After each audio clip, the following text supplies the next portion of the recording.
Tardes, ¿cómo están? Espero que haya sido un día muy bonito para todos ustedes. Bienvenidos a una nueva clase de terapia cognitivo-conductual con énfasis en métodos y técnicas de intervención. Como les había mencionado el primer día, nosotros tenemos un taller que es opcional, es decir, es un taller que sí hace parte de la formación y que es importante también realizarlo, porque allí van a poner ustedes a prueba cuáles son sus conocimientos, tanto previos como los conocimientos que hemos adquirido a lo largo del curso y se los voy a compartir el día de hoy. Ya les voy a explicar un poco cómo se diligencia el formulario que es opcional. Es a través de Google Formularios, es muy fácil. Recuerden que es de autoevaluación, no se lo tienen que enviar a nadie, no se lo tienen que compartir a nadie en el sentido pues de las respuestas. Les voy a mostrar un poco cómo sería. Ya les voy a presentar la pantalla antes incluso de compartirles el formulario para que ustedes lo tengan. Ese es el formulario. Es autoevaluativo. Recuerden que ese es el formulario módulo 5, donde ustedes entonces van a tener a su disposición este diploma, pues este formulario de todo el diplomado. En total son aproximadamente 20 preguntas, donde está todo. Entonces, ¿cuál es la definición básica de la conducta humana? Que la veíamos ayer, que era la definición básica, donde mencionábamos entonces, estos ya tienen la respuesta de uno, donde son acciones mediadas por la parte biológica, por la parte cognitiva también, y que siempre la conducta desde terapia cognitivo-conductual tiene un propósito, tiene una función, de algo le sirve al paciente. En total, entonces son 20 preguntas, allí lo tienen, es muy fácil de diligenciar, no es sino que marquen, por ejemplo, si creen que esta es la correcta o esta es la correcta, y como les menciono, no se lo tienen que compartir las respuestas a nadie, no se lo tienen que enviar ni a los coordinadores, ni tampoco por acá por el chat de Zoom, porque la idea es que ustedes al final de ese módulo 5 de esta autoevaluación, ustedes les sale o les arroja la puntuación de las respuestas correctas y de las respuestas incorrectas, para que ustedes sepan dónde cometieron el error. El último día de nuestro encuentro, que entonces sería el miércoles 12, mañana, nosotros vamos a, a corregir todo el formulario. Lo pueden empezar a hacer a partir de ahora.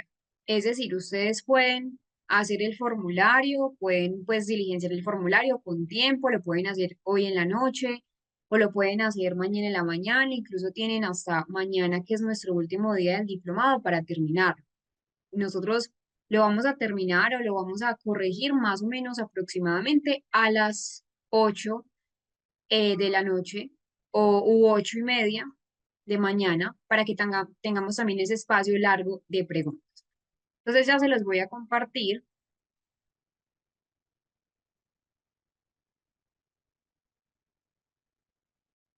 al chat.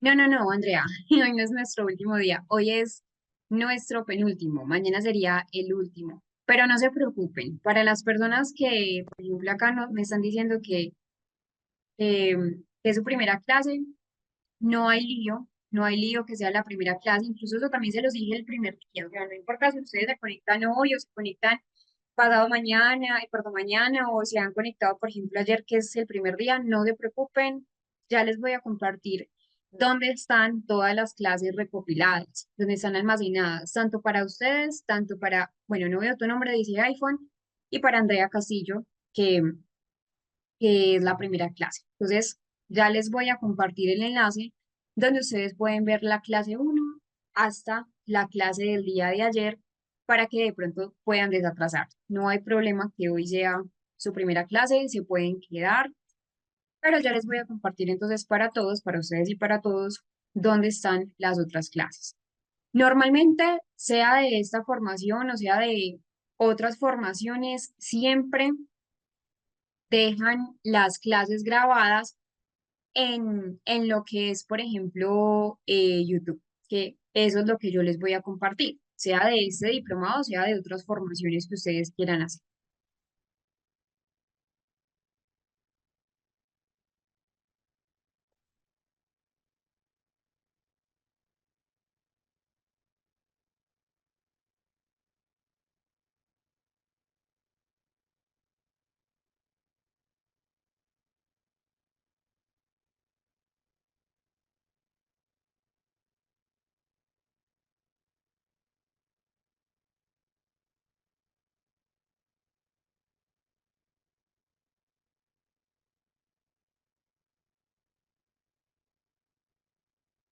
Les voy a compartir la clase 2. Sin embargo, ahí están todas las clases, desde la clase 1 hasta la última clase. Esa es la clase número 2, esa que les acabé de compartir al chat. Ya les busco la clase número 1 de la playlist, de esa playlist. Denme un segundo. Entonces les voy a explicar algo para las personas que son nuevas. Cuando ustedes quieran volver a ver las clases, sea esta o cualquier formación, ustedes buscan la Corporación Internacional Líderes Latinoamérica, SIL, lo buscan así en el buscador de YouTube. Ese nuevo logo es un logo pues más fresco y acá están todos. Entonces todos los diplomados que se han dictado a lo largo del tiempo están acá. Por ejemplo, si nos vamos a nuestro diplomado, que sería terapia cognitivo-conductual con métodos y énfasis de intervención, ustedes lo buscan, lo buscan, lo buscan, lo buscan. mm, ya, es este. Entonces, acá le dan en reproducir todos. Lo abrimos y están todas las clases que nosotros hemos dado. Entonces, en la clase 1 que fue el 3 del 3 de este mes, en la clase 2 en la clase 3 la clase 7. Hola, muy buenas noches a todos. Pues es la primera clase para que lo tengan entonces presente. Les voy a compartir este para que lo puedan tener. Entonces, esta playlist que les voy a compartir en este momento es la de todas las clases para las personas que son nuevas.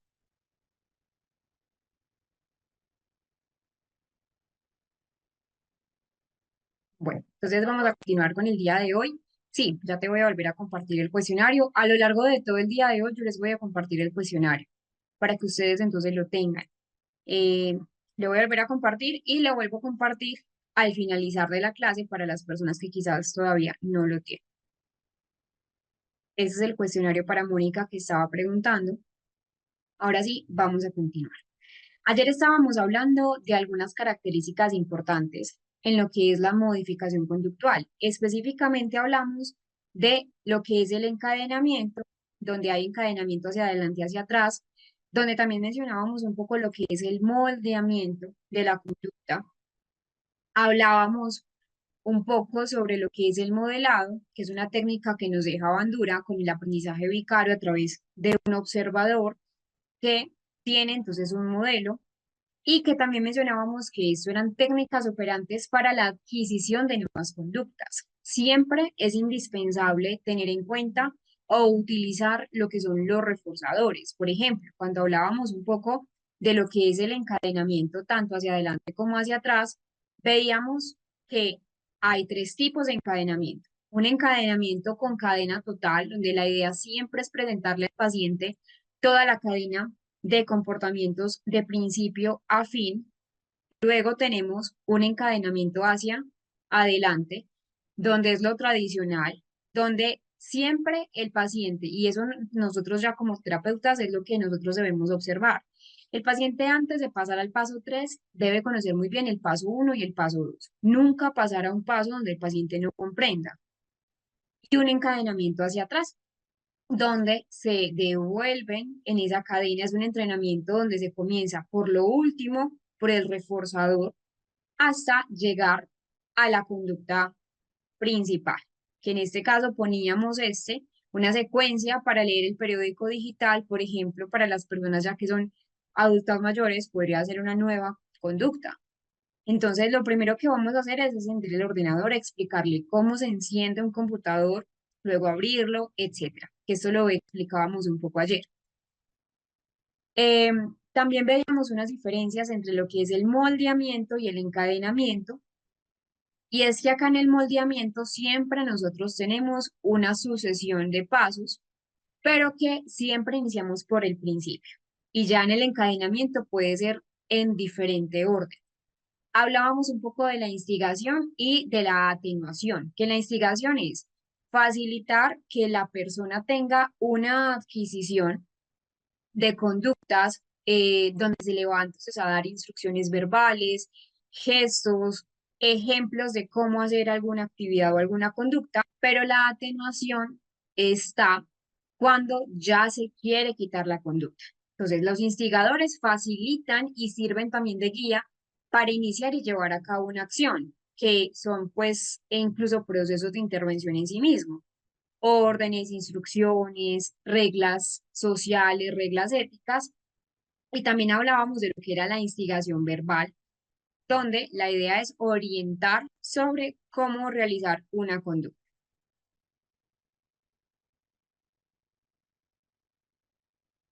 También hablábamos de la extinción, donde la idea es dejar una conducta, erradicar una conducta que hace parte entonces de esas técnicas operantes, ya no para generar una conducta en una persona, sino para eliminar conductas. Por ejemplo, la extinción va a servir en términos de fobias, en términos de adicciones, en términos, por ejemplo, de lo que incluso ya habíamos hablado en un momento, que era la ludopatía.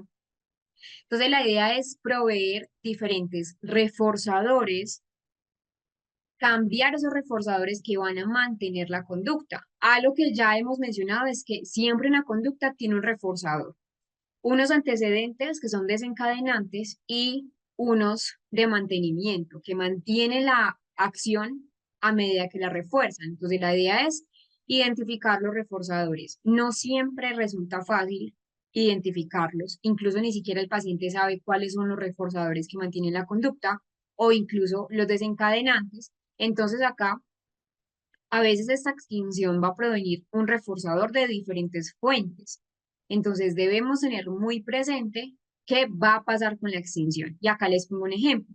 Cuando tenemos un niño o un adolescente que tiene un mal comportamiento, cualquiera que sea, o supongamos que es un mal comportamiento en el ámbito académico, que refuerza la conducta que se desea extinguir, que en preciso es el mal comportamiento que tiene el niño muy posiblemente se extinga, pero tiene unos reforzadores, que pueden ser reforzadores sociales, que de hecho hablábamos ayer. Hay reforzadores primarios o incondicionados que tienen que ver con esa parte de la alimentación o más bien de la necesidad biológica, reforzadores condicionados, que es una combinación de otros factores tangibles, sociales, que mencionábamos que los reforzadores sociales son los más difíciles a veces incluso de extinguir, porque son muy fuertes reforzando la conducta. Entonces, si yo tengo un estudiante con un mal comportamiento y uno de los reforzadores sociales es que sus hermanos celebran o elogian su comportamiento, su mal comportamiento, tengo un reforzador en la casa del hogar, pues del hogar del niño. Y si tengo, por ejemplo, un reforzador social también en el ámbito educativo, entonces es difícil que se extinga porque hay muchas características que refuerzan ese patrón de comportamiento. Mencionábamos unas características importantes para el proceso de extinción y que también no es solo útil para eliminar conductas que son desadaptativas, que se mantienen a través del reforzamiento positivo. También ayuda a eliminar esas que son mantenidas por un reforzamiento negativo. Por ejemplo, las conductas a eliminar o reducir suelen ser conductas que permiten escapar, que permiten evitar situaciones aversivas, lo que pasa entonces en las fobias. Si tengo un paciente que va a viajar en avión, supongamos, y yo quiero entonces eliminar la conducta o extinguir la conducta fóbica, eh, de montar en avión, la idea es cuál, la idea es no o quitar esos reforzadores negativos. Entonces, la idea siempre es evitar la escapatoria del paciente que quiere montar en avión, porque recordemos que esto es lo que mantiene la conducta en muchos pacientes.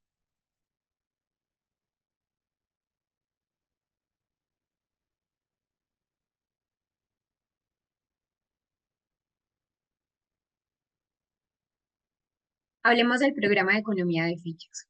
Entonces, es un sistema que también se usa, un sistema de reforzamiento conductual, donde la idea es administrar fichas como refuerzo inmediato, debe ser contingente a la conducta. Estas fichas, o más bien esta técnica, bueno, es un programa de economía donde también se hace con un análisis aplicado a la conducta ABA, que ya hemos hablado en varias ocasiones, donde lo primero que tenemos es que pues está basado en los principios del reforzamiento y del aprendizaje asociativo. Entonces, entre un estímulo y una respuesta, que en este caso va a ser, pues, o un reforzador, que en este caso va a ser las fichas. Se utiliza entonces combinado en la terapia cognitivo-conductual para modificar esos comportamientos. La idea siempre de economía de fichas es cuál, es el refuerzo,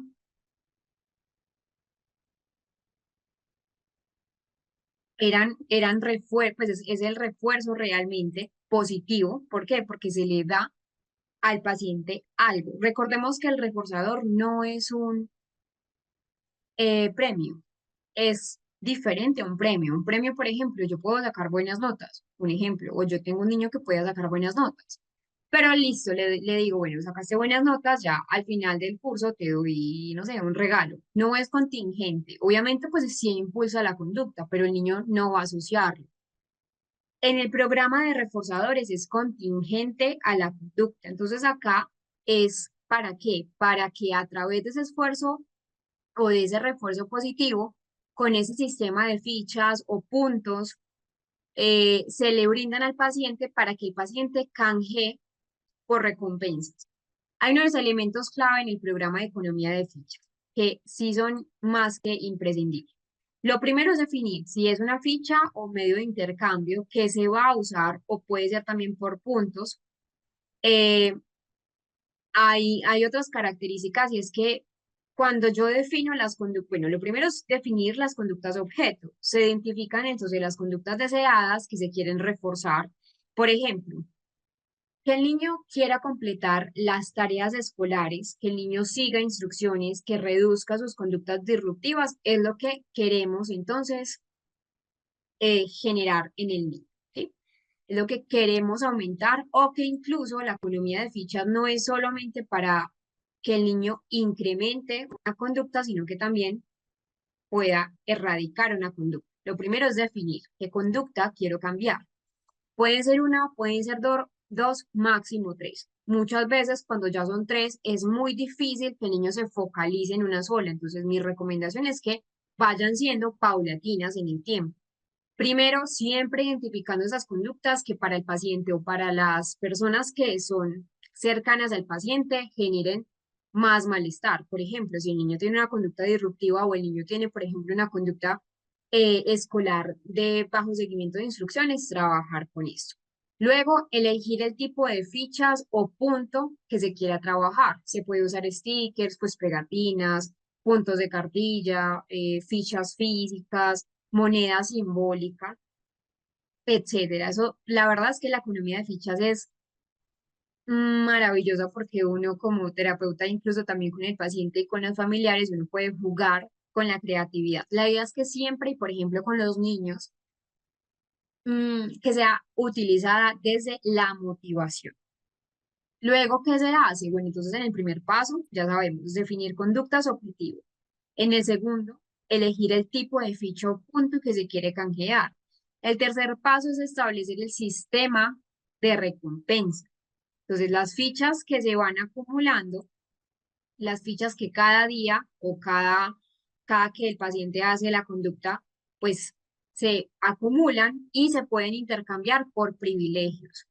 Por ejemplo, un tiempo extra de videojuegos o una salida especial, un dulce, es decir, se juega con varios tipos de reforzador. El reforzador primario, se podría llamar así, es la ficha o el punto. Y el reforzador amplio o grande es los privilegios que tiene. Entonces, tiempo extra videojuegos, que sería, recordemos que un reforzador de actividad, una salida especial también sería un reforzador de actividad, un dulce, que sería un reforzador primario o incondicionado, etcétera. Entonces, La idea siempre es determinar esas reglas de acumulación y canje. ¿Cuántas fichas se necesitan, por ejemplo, para obtener cada premio? Si hay escala de recompensa, más fichas, más, o más recompensa o mejor recompensa. Y esa aplicación consiste en que, primero debe ser consistente, no es que un día sí, un día no, un día el niño hizo alguna actividad y al otro día pues no se reforzó, no, siempre, y eso sí es un compromiso, por ejemplo, de las personas que estén eh, trabajando también como coterapeutas en esta economía de fichas, de ser consistentes en esa aplicación. Se debe reforzar de manera inmediata para que el paciente pueda asociar la ficha con la conducta deseada. Recuerden que acá estamos basándonos en lo operante, en el condicionamiento operante, en lo que es el aprendizaje por asociación. Es clave evitar en esta economía de fichas castigos excesivos o, por ejemplo, retirar fichas como sanción, porque el objetivo siempre es reforzar las conductas que son positivas. Entonces, tenemos una, un ejemplo acá. Entonces, sabemos que la economía de fichas es un programa de contingencias que combina distintos procedimientos de reforzamientos y castigos. Acá entonces tenemos un ejemplo de los muchos que hay. Por ejemplo, este es otro que ya se los voy a explicar. Entonces, tenemos los días lunes, martes, miércoles, jueves, viernes. Miren que no son más de tres conductas que queremos aumentar. En lo primero, recoger su plato después de comer, por ejemplo. Entonces, el lunes tenemos que lo hizo, pues que lo hizo bien, se pone carita feliz. El miércoles no lo hizo. Vemos la segunda conducta, recoger sus juguetes. No lo hizo, no lo hizo. Y hacer los deberes. Lo hizo, lo hizo. Entonces, según lo que sea la recopilación de fichas en cada uno de los días, igual se puede ajustar, puede ser todos los días de semana o todos los días de semana y fines de semana. Esto es algo que se plantea en la consulta. No toda la economía de fichas es igual, la economía de fichas igual, aunque son programas y de contingencias, tiene un proceso que sí o sí son reforzamientos y a veces castigos. Como les digo, no es tan recomendable quitar, por ejemplo, fichas, pero sí es algo donde ya, primero que todo, se deben elegir los reforzadores. Muchos usan, por ejemplo, stickers o pegatinas, muchos usan otro tipo de ejemplos. Esto ya es eh, según cada paciente y según cada terapeuta. Igual siempre debe ser algo que motive al paciente. Esto ya se los había mencionado, pero igual los quiero volver a o comentar de cuáles son los componentes concretos del programa de economía de fichas. Entonces, primero la lista de conductas que sean específicas. Conductas, recuerden que siempre son operativas, no conductas, por ejemplo, quiero que mi hijo se comporte mejor, ¿cierto? Eso no es una conducta, eso es una descripción de un problema. Bueno, operativicémosla entonces. Bueno, si tú quieres que tu hijo se comporte mejor, dame los ejemplos puntuales para poder que la conducta sea un poco más operativa. Entonces acá tenemos recoger su plato después de comer, que es una conducta mucho más puntual. Recoger sus juguetes, hacer los deberes. Esto recopila un problema. Quiero que mi niño se comporte mejor o me haga caso. Entonces siempre es una conducta operativa, ya sea en la casa, ya sea en el hogar. Lo segundo es identificar el número de fichas que se pueden ganar por comportamiento, como les menciono. Acá pueden ser semanales, pero si por ejemplo yo quiero que recoja sus platos después de comer, no solamente voy a tener lunes, martes, sino por ejemplo puede ser lunes 3 veces, desayuno, almuerzo, comida o cena. Lo tercero son los reforzadores concretos que podemos intercambiar. Minutos de recreo extra, cromos. Lo cuarto son las reglas que van a regir el programa de economía de fichas. Ese es un ejemplo de un programa de economía de fichas. Hay muchos diseños de programas de economía de fichas, muchísimos de hecho. Igual, la ventaja es que se puede, por ejemplo, organizar según los gustos del paciente. Entonces puede ser que le gusten, no sé, los carros y eso motiva también, sobre todo cuando son niños. Aunque la economía de fichas también ha demostrado ser efectiva en pacientes, adolescentes y adultos, ha sido un poco más consistente en lo que son, por ejemplo, la aplicación de terapia cognitivo-conductual en niños, pues en niños principalmente.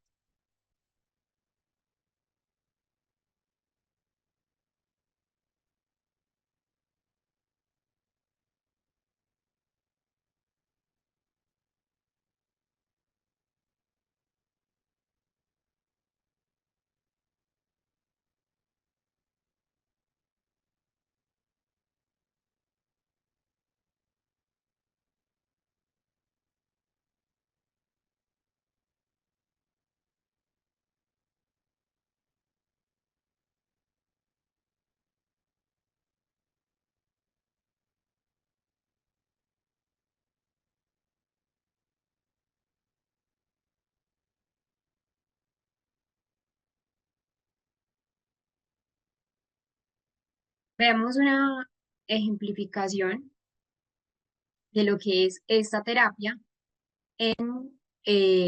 pues para niños con TDAH. Entonces, tenemos las conductas que son deseadas, fichas otorgadas, por ejemplo, terminar las tareas sin interrupciones, 2 fichas, esperar su turno para hablar, 1 ficha, organizar sus materiales escolares, 1 ficha, y el costo de fichas. Entonces, recompensas posibles debe acumular, por ejemplo, si quiere otros 15 minutos de videojuego, 5 fichas. Tal. Ver un episodio de su serie favorita, 8 fichas. Salir al parque, 10 fichas. Elegir la cena, 15 fichas. Algo importante es que nunca se debe, por ejemplo, trabajar o nunca se debe obligar al niño a tener, por ejemplo, castigos. Eso siempre es muy, muy importante. Otro reforzador que a veces usan es no solamente recompensas, pues, de este tipo físicas, sino también recompensas sociales, solamente que la economía de fichas sí va a ser un poco más útil cuando se trata de, de reforzadores que son tangibles.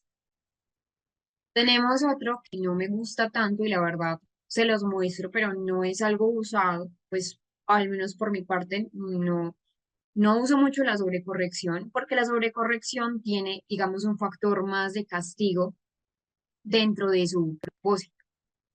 ¿Qué es esa sobrecorrección? Entonces, la sobrecorrección en terapia cognitivo-conductual igual sigue usando el principio de aprendizaje desde ese condicionamiento operante. La idea de esta sobrecorrección es reducir conductas que son vistas como problemáticas mediante esa reparación del daño causado y la práctica de una conducta alternativa positiva. Entonces, se basa en un principio igual del aprendizaje asociativo. Esta técnica de sobrecorrección es más bien usada solo en niños y en personas de pronto también con TDAH y problemas de conducta. ¿Qué pasa en la sobrecorrección? En la sobrecorrección la idea siempre es extinguir la conducta no deseable, reemplazando por una conducta un poco más asertiva o más correcta, según lo que hace la persona. Supongamos que, bueno, y que la idea siempre es una conducta restitutiva, que la persona restaure los efectos producidos por su conducta desadaptativa, que mejore. Entonces, en la práctica, lo que hace es el paciente repetir varias veces una conducta positiva. Un ejemplo, si es un niño que tiró el cubo de basura, de gusto, obviamente, porque estaba muy alterado a nivel emocional. Entonces, lo que hace la sobrecorrección es que el paciente vuelva a organizar la papelera y que una otra vez vuelva a tirarla y la vuelva a organizar. Es decir, digamos que sí, los efectos de generalización de la sobrecorrección sí son necesarios, pues sí son buenos, que de hecho pues hay otros tipos de sobrecorrección que igual están acá, por ejemplo, la restitución, que es reparar o corregir el daño causado y mejorar incluso hasta un estado mucho mejor. Ejemplo, es un niño que ensucia la mesa con comida, no solo debe limpiarla, sino también limpiar otras mesas. Entonces, sí se basa en esa parte del aprendizaje, como les menciono, no es de mis técnicas predilectas, de hecho, pues en la práctica clínica no me gusta la sobrecorrección. Esa sería la restitución y otra sería una práctica positiva. que las personas entonces deben repetir varias veces la conducta adecuada para reforzarla. Por ejemplo, si un niño escribe con mala ortografía o con una mala postura, por ejemplo, más fácil en postura, debe repetir la postura correcta varias veces.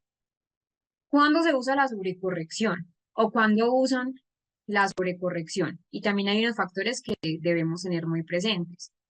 La sobrecorrección se va a usar principalmente ¿para qué? Para reducir esas conductas que son percibidas como disruptivas, conductas inapropiadas, para enseñar al paciente alternativas más adaptativas de su conducta en contextos más educativos, terapéuticos y también familiares, pero hay que tener unas consideraciones importantes. Lo primero es que no debe aplicarse de forma humillante o excesiva, por eso no me gusta tanto la sobrecorrección, porque eh, no es una de las técnicas que mejor tenga resultado para extinguir una conducta. Igual se las muestro porque hace parte de las técnicas, pero no es como la de mayor predilección en la parte clínica.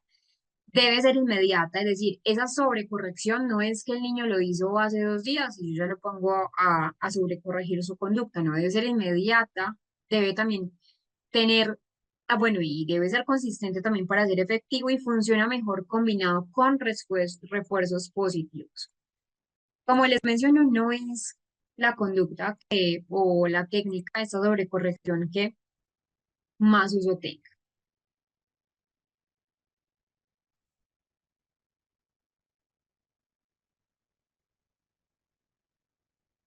Tenemos el tiempo fuera de reforzamiento.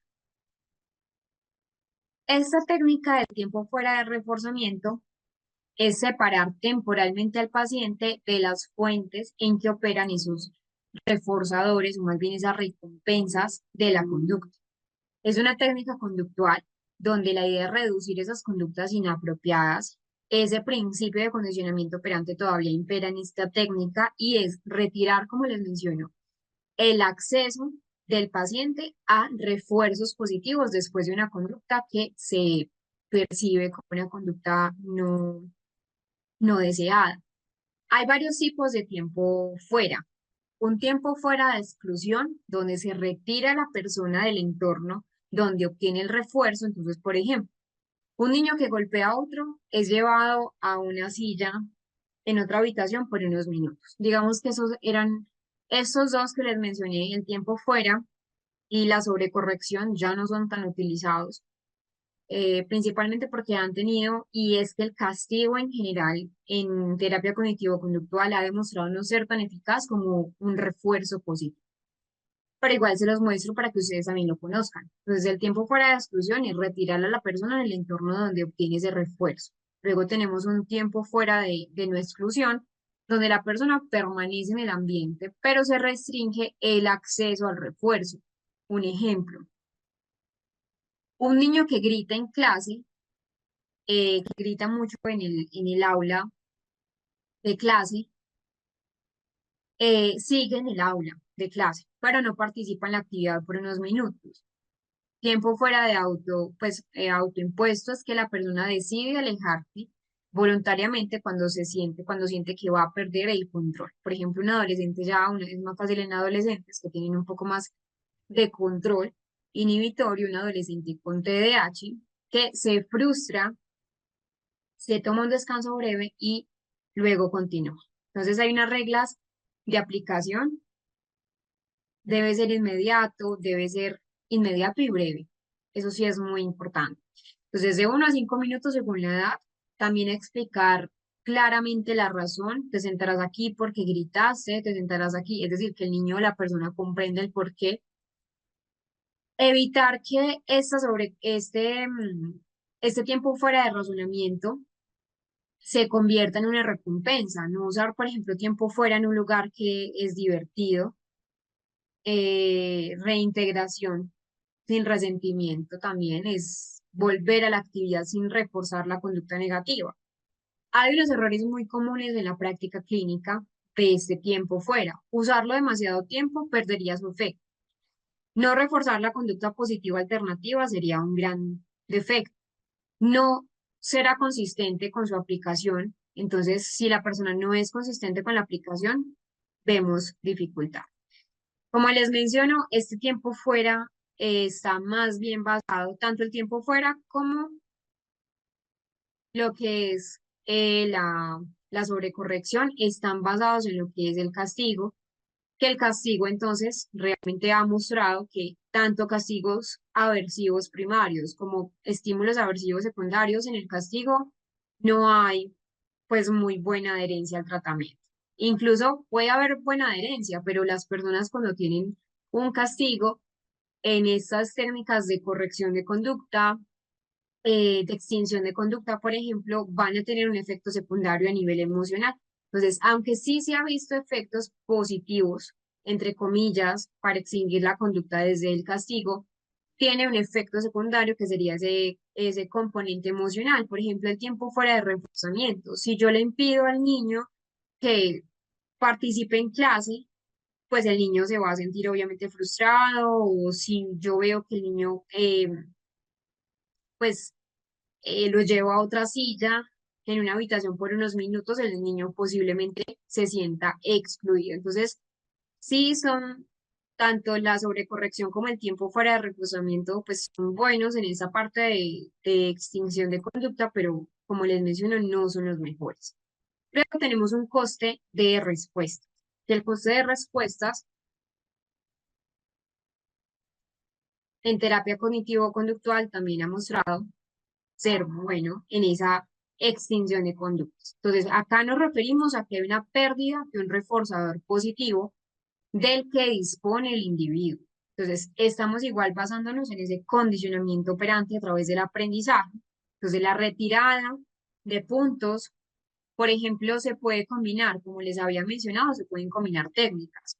Puedo combinar tanto puestos de respuesta como economía de fichas. Sin embargo, hay que saberlo utilizar para no eh, llegar a caer de pronto en un error en esa modificación conductual. Entonces, acá se retira puntos. Por ejemplo, en el coste de respuestas también nos pasa en la vida cotidiana esa técnica de modificación conductual, cuando, por ejemplo, nos quitan nuestro pague de conducción por cometer una infracción de tráfico, nos quitan de pronto el pase, ese punto que nos da la capacidad de manejar, y eso sería un castigo. Este coste de respuestas es retirar ese refuerzo previamente ganado cuando se presenta una conducta que no deseamos, una conducta indeseada. Su objetivo siempre es disminuir la frecuencia de la conducta. Entonces, por ejemplo, de costos de respuesta, en niños con TDAH, un niño pierde puntos en su economía de fichas, como les mencionaba, que se puede mezclar si interrumpe la clase. En el hogar, si un adolescente no cumple con sus responsabilidades y le reduce tiempo de videojuegos, o en el trabajo, incluso también se usa coste de respuestas, si un empleado, pues un trabajador llega tarde, pierde un bono de puntualidad. Entonces, debemos tener en cuenta que este coste de respuestas, uno de los aspectos que lo hace más efectivo es la entrega de reforzadores positivos, ya después de la retirada de esos reforzadores. Entonces, si se incrementa la conducta adecuada, por ejemplo, con este que les estaba mencionando de la retirada del pase de conducción cuando hay una infracción de tráfico, pues la idea es cuál, devolver el pase de conducción cuando ya el paciente tenga o la persona tenga normas de tráfico, se recuperan los puntos, se recupera de carnet y ya trata de incrementar una buena conducta. Así es el coste de respuesta. Es un procedimiento donde se reduce la conducta, por ejemplo, en este caso de infracción, porque hubo una retirada de un estímulo que para el paciente era positivo, era gratificante. Yo les mencionaba que hay unos efectos colaterales de, del castigo.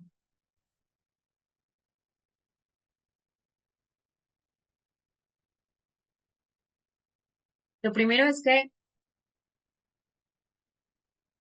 tenemos unos efectos a nivel emocional, incluso pueden tener reacciones emocionales adversas.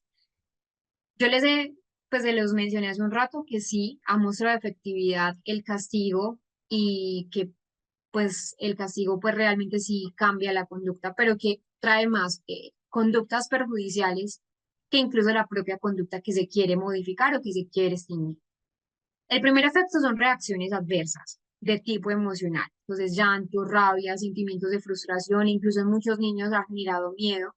Esos efectos dificultan el aprendizaje. Nadie aprende con miedo.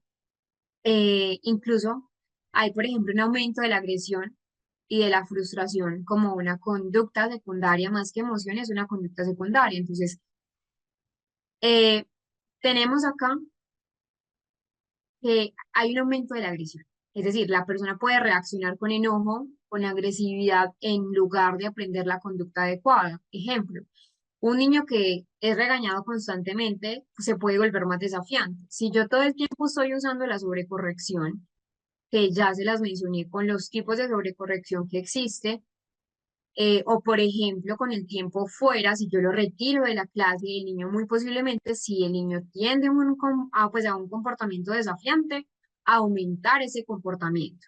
También hay una conducta más que emocional, que igual sabemos que pues nadie con miedo aprende, igual también hay una respuesta a nivel neurobiológica de esto, la amígdala. Cuando nosotros sentimos miedo, cuando sentimos ansiedad, nosotros no aprendemos, nuestro cerebro no está abierto para nuevos aprendizajes, es más que de una imposibilidad biológica. Entonces, siempre es tener en cuenta que con miedo, que con llanto, que con rabia, no aprendemos. Otra conducta, que es una, o más bien otra consecuencia, otro efecto negativo, es una evitación y un escape. Esa evitación o evasión, la persona aprende a evitar la situación en lugar de cambiar su conducta. Por ejemplo, un estudiante que es castigado por no hacer la tarea, pues puede dejar de asistir a clase incluso. O un aprendizaje de conducta agresiva. Si el castigo implica algo que el paciente realmente pues es un factor agresivo. Recordemos que el castigo es positivo o negativo. Positivo es que se retira algo que al paciente le gusta. Ejemplo, si es en el ámbito escolar, se le quita tiempo de descanso, eso realmente ni siquiera es ético. O que si es positivo, se le coloca algo que al paciente tampoco le gusta. Entonces, la persona puede imitar esa conducta en otros contextos. Un niño castigado, por ejemplo, puede comenzar a comportarse de la misma manera con sus compañeros. Hay una disminución del comportamiento positivo. Bueno, lo de la agresión ya se los había mencionado. Una disminución del comportamiento positivo. El castigo no enseña qué hacer correctamente, solo qué evitar. Un adolescente, un ejemplo, un adolescente que recibe castigos severos por hablar en clase o una sobrecorrección o un tiempo fuera, pues puede volverse distraído, puede incluso evitar eh, participar. Y que también hay un efecto que es temporal, que también hay que tener en cuenta. Cuando me refiero a un efecto temporal es que el castigo puede frenar la conducta en el momento, pero no garantizar un cambio duradero. Es decir, lo corrige inmediatamente, pero no lo va a volver más duradero en el tiempo. Por ejemplo, un empleado que lo sancione por llegar tarde, puede llegar temprano solo por miedo, sin desarrollar realmente un hábito de puntualidad, una conciencia del cambio, que realmente a eso es lo que apunta la terapia cognitivo-conductual, a que el paciente se haga cargo de sus propios comportamientos, no por miedo y no por inseguridad, sino porque realmente hay una modificación en esa conducta. ¿Cómo se pueden reducir esos efectos negativos que tiene el castigo en la terapia cognitivo-conductual? Como les dije, ya en muchas terapias no se usa el castigo, pues porque ha demostrado que aunque es efectivo, no es tan efectivo como los reforzadores positivos, pero en esa modificación conductual para poder evitar es, primero, usar más refuerzos positivos que castigos. Eso es lo más fundamental. Ser claro y también ser muy consistente, explicando el por qué si se va a aplicar el castigo, si aplica el castigo. Usar castigos que sean proporcionales, que sean clínicos, que sean éticos y que no sean humillantes. Por ejemplo, esta sobrecorrección o el tiempo fuera eran modificaciones conductuales que se usaban antaño. Hace tiempo sí, se usaban esa parte del castigo, se usaba pues como esa parte para modificar la conducta, pero realmente, aunque sí tenían efectos, no eran efectos a largo plazo. Y no era por un verdadero cambio del paciente, sino como les digo, por miedo. Y siempre es ofrecer alternativas para que la persona aprenda una conducta más adaptativa. Pero si yo estoy, por ejemplo, generando al paciente una conducta de agresión a reaccionar con agresividad o de evitación escape, no es lo que estoy haciendo, no es lo que estoy haciendo. Realmente no le estoy pues enseñando al paciente a, a tener pues unas conductas alternativas.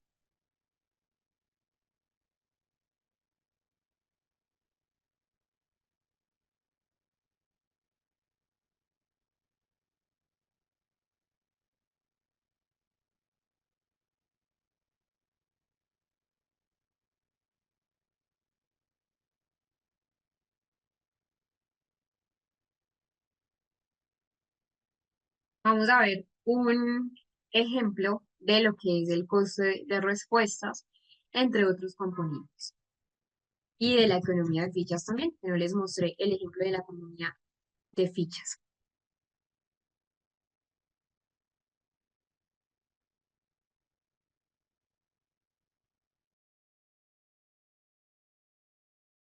Recording in progress.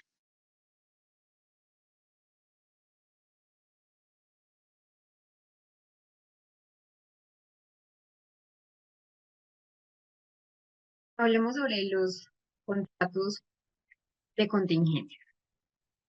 ¿Cuál es la idea de los contratos de contingencia? Primero, se hace un contrato de contingencia, realmente es un acuerdo, es un contrato entre las partes involucradas en esa terapia cognitivo-conductual, donde se especifican allí las conductas o que se desean instaurar o que se desean eliminar, erradicar, y también esas consecuencias que acompañan la conducta. Una de las funciones de ese contrato de contingencias, que como les digo acá, literalmente es un contrato donde lo firman papá, mamá, el niño, o papá, esposa y el terapeuta. Una de las funciones es conseguir la implicación de la persona en su cambio de conducta. Recordemos que en terapia cognitivo-conductual también es un compromiso del paciente con la terapia. Es un modo de dejar claro que si uno se esfuerza para conseguir unos objetivos, pues van a tener unos refuerzos. Y es un acuerdo entre partes, como les mencionaba, donde se negocian unos objetivos claros, se deben establecer muy bien los objetivos, tanto para, y bueno, y las consecuencias, tanto para el cumplimiento o incumplimiento de las conductas. Para fomentar esa eficacia de los contratos de contingencia que les estaba mencionando, realmente el contrato entonces se debe dejar muy claro cuál es el cambio de la conducta concreta que se quiere obtener. Lo primero es que se debe especificar el límite de tiempo, es decir, el límite de duración del contrato. El contrato debe incluir una recompensa o más bien una consecuencia positiva para el cumplimiento de la meta última del contrato. También en el contrato de contingencia se debe incluir una bonificación adicional en el caso de que se supere, por ejemplo, la conducta o incluso que se haga en el menor tiempo. Nunca, nunca se debe hacer un contrato que no se pueda hacer observable, que no se puede hacer medible, no se puede hacer contrastable. Deben ser conductas observables, no pensamientos, no emociones, siempre conductas observables que sean modificables para poder verificar el cumplimiento. Ese es el mapa conceptual de las técnicas operantes que vimos. Terapia de conducta, que es la base, y donde hay un incremento de conducta, el reforzamiento, una adquisición de nuevas conductas del modelamiento, el encadenamiento de los instigadores, una reducción de conducta, que sería la extinción, el castigo y la sobrecorrección, la economía de fichas, que también hace parte del reforzamiento, y el contrato de contingencias que facilita esa aplicación. Más que una técnica de modificación de conducta, el contrato de contingencias nos ayuda a que el paciente pueda estar vinculado a la terapia, porque como ya hemos visto, los pacientes, incluso pues en terapia cognitivo-conductual, hay mucha deserción. Ahora hablemos de las terapias y las técnicas de exposición.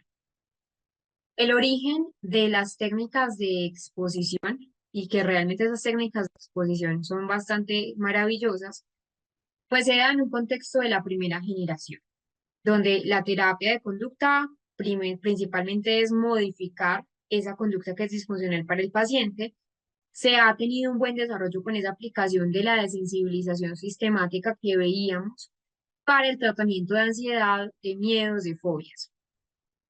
Hay unos tipos de, de terapias de exposición. Entonces, esas técnicas de exposición se utilizan según, primero el paciente, es importante tener claro qué tipo de terapias de exposición vamos a tener con los pacientes.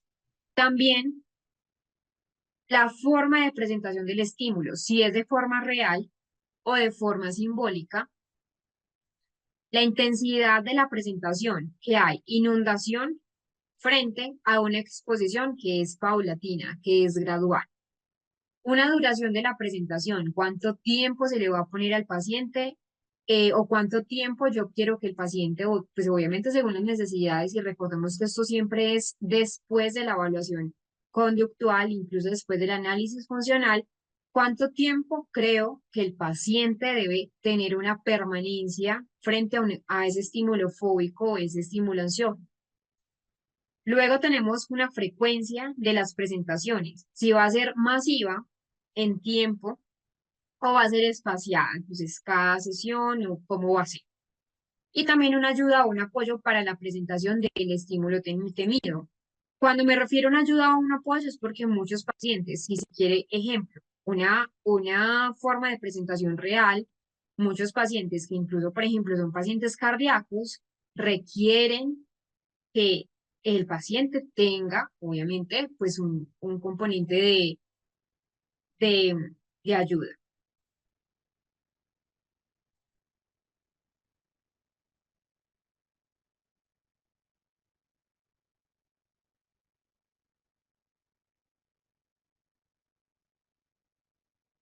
Vamos a hablar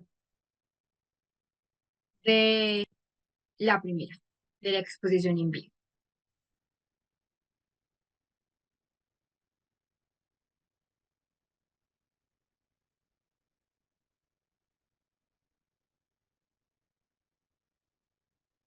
Acá, en esa exposición en vivo, el paciente se enfrenta directamente a una situación temida, a una realidad. El paciente entonces está frente a frente con su estímulo ansiógeno, con su estímulo fóbico. Acá, entonces, pues es un éxito también en esas terapias de modificación conductual.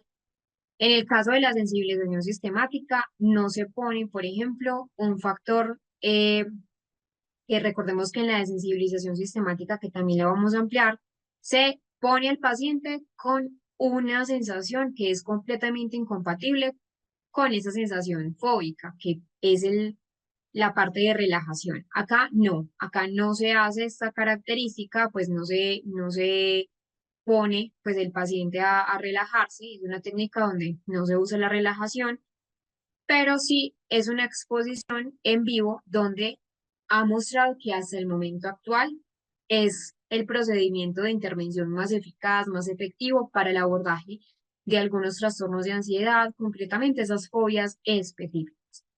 Esa exposición en vivo consiste en tomar contacto directo con la situación o ese estímulo temido para el paciente. Eh, Acá en la exposición en vivo, como les mencioné hace un rato, puede ser de forma gradual o a través de la inundación y tiene entonces el paciente contacto en vivo y en directo con las situaciones que le producen un alto nivel de ansiedad. En este caso, la exposición va a ser en la realidad, porque hay otro tipo que es exposición a través de realidad virtual o a través de la imaginación. Entonces, acá la indicación básica en esas sesiones es mantener en contacto siempre al paciente con ese estímulo temido hasta que la ansiedad se haya reducido al menos a la mitad o hasta alcanzar un nivel de 2 en una escala subjetiva de ansiedad, de 0 a 8. El paciente siempre, y eso igual también es tarea del terapeuta en esta exposición en vivo, mantener en contacto al paciente con ese estímulo ansiógeno o con la situación que le genera escozor aun cuando se produzca una elevación de la ansiedad, incluso en el caso antes de producirse un ataque de pánico. Por eso esa exposición en vivo y que les mencionaba también hace algún tiempo que estas técnicas no son para todo el mundo y no son para ejecutar en todos los clínicos, porque requiere un entrenamiento. Un ejemplo, si tengo un paciente cardíaco que aparte de eso tiene un ataque de pánico, entonces ahí es donde yo debo manejar la situación. No son pacientes que se deban exponer a una exposición en vivo, principalmente porque hay un antecedente importante. Igual acá siempre también el terapeuta debe prever que en estos casos se puede producir un ataque de pánico, pero la idea es no tratar de abandonar la situación de exposición. Entonces el terapeuta debe manejar muy bien esa situación porque la idea siempre es que el paciente no abandone. Porque recordemos que algo en la ansiedad es que los pacientes refuerzan su conducta porque hay un abandono de ese estímulo ansiógeno que vuelve a reforzar la conducta que queremos evitar. Entonces, siempre es tratar de no abandonar la situación de exposición en vivo. A veces sí resulta imposible mantener el paciente en la exposición. A veces sí es posible abandonar de manera temporal el contexto de exposición, pero siempre tratando de reanudar o de permanecer cerca de la exposición cuando sea posible. Si se produce un incremento en el paciente, que es importante, de la ansiedad durante este estímulo de exposición en vivo, va a ser útil que tengamos una estrategia moduladora de la ansiedad. Cuando me refiero a estrategias moduladoras, me refiero a esto, a qué ayudas o a qué apoyos para la presentación del estímulo temido, yo como terapeuta y también con el paciente voy a tener. Eso sí es muy importante, eso es fundamental, siempre tener una estrategia de rescate o estrategia moduladora para reducir la ansiedad. Pueden ser estrategias, a veces se utilizan estrategias de respiración diafragmática, de relajación, aunque no es lo usual porque no se trata de una desensibilización sistemática. O podemos usar, por ejemplo, los instigadores verbales de los que hablábamos ahora, las autoinstrucciones que se entrena al paciente previamente en autoinstrucciones, un proceso, por ejemplo, cognitivo breve de reatribución de sensaciones, de distracción en cuanto a esa exposición en vivo. Entonces, la distracción, por ejemplo, para los pacientes en esta exposición en vivo funciona como una retirada temporal de la exposición y no hay repercusiones negativas sobre los resultados, solo que el paciente está distrayéndose. La idea es que esa distracción no se vuelva tampoco una conducta de escape y que luego nosotros como terapeutas redirijamos la atención al estímulo que el paciente teme. Por ejemplo, si es a las arañas, si es pues un estímulo fácil de traer en exposición, porque otra cosa es también tener en cuenta que no todos los estímulos ansiógenos son fáciles de traer en una exposición en vivo. Por ejemplo, si un paciente tiene miedo a volar en los aviones, pues es muy difícil de pronto acceder a un avión o a que el paciente pues sobrevuele. Entonces, indispensable que esta exposición en vivo, la que les mencioné anteriormente, pues tenga sentido lógico de que yo pueda acceder también como terapeuta a conseguir los estímulos. Cuando no se puede, hay una variante, que es una exposición en vivo de la exposición simulada, es una simulación. Entonces, recordemos que la exposición en vivo, el paciente siempre se enfrenta directamente a esa situación temida en la realidad. Entonces, es una persona con fobia a los perros, se acerca progresivamente a un perro real y luego tenemos esa exposición imaginada o simulada. Se le pide al paciente que visualice mentalmente la situación que teme. Por ejemplo, alguien con trastorno de estrés postraumático, describe y revive mentalmente ese evento traumático bajo la supervisión terapéutica. Entonces acá, este procedimiento de exposición simulada, exposición en vivo simulada, se utiliza en ensayos conductuales donde participan varias personas para representar la situación temida que es objeto de exposición. Cuando me refiero a una situación de exposición simulada, va a ser muy útil en cuanto a las fobias, por ejemplo, sociales, donde yo puedo tener un control. Igual acá pongo la ansiedad social, fobias sociales, donde yo puedo tener un control de esas variables que voy a tener, por ejemplo, con los actores en caso de ser actores. Entonces, represento la situación temida para el paciente. La exposición simulada se utiliza en problemas de ansiedad social, donde se hace un ambiente o se asemeja un ambiente controlado por el terapeuta, donde puedo ver esas conductas del paciente en cuanto a su acercamiento social, su dominio social. Acá, entonces, el paciente en esta exposición en vivo, pero simulada, actuada, sigue siendo exposición en vivo, solo que el paciente no conoce a los participantes, al resto de participantes, y ya tiene el terapeuta un mayor grado de control de esa exposición, a que sería, por ejemplo, en un contexto natural. Si yo pongo al paciente a que se exponga quizás en un contexto natural, donde yo como terapeuta no tengo el control de la situación, muy posiblemente, si es una fobia social, el paciente pueda tener pues unos efectos contralaterales. Entonces, eso es un beneficio de la exposición simulada. Tenemos una exposición simbólica.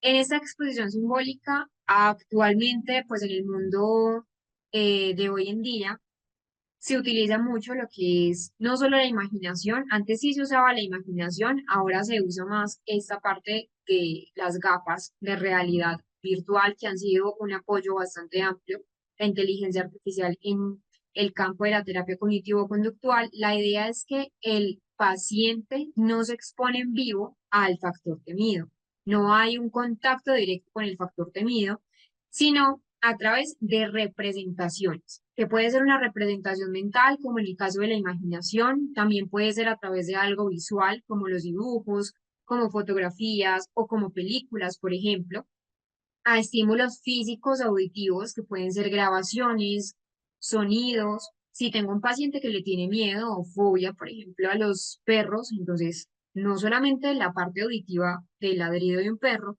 sino también eh, visualmente un perro, es decir, se puede combinar esa exposición simbólica. O también, como les mencionaba, programas informáticos de realidad virtual, donde allí se puede combinar tanto estímulos auditivos como estímulos visuales.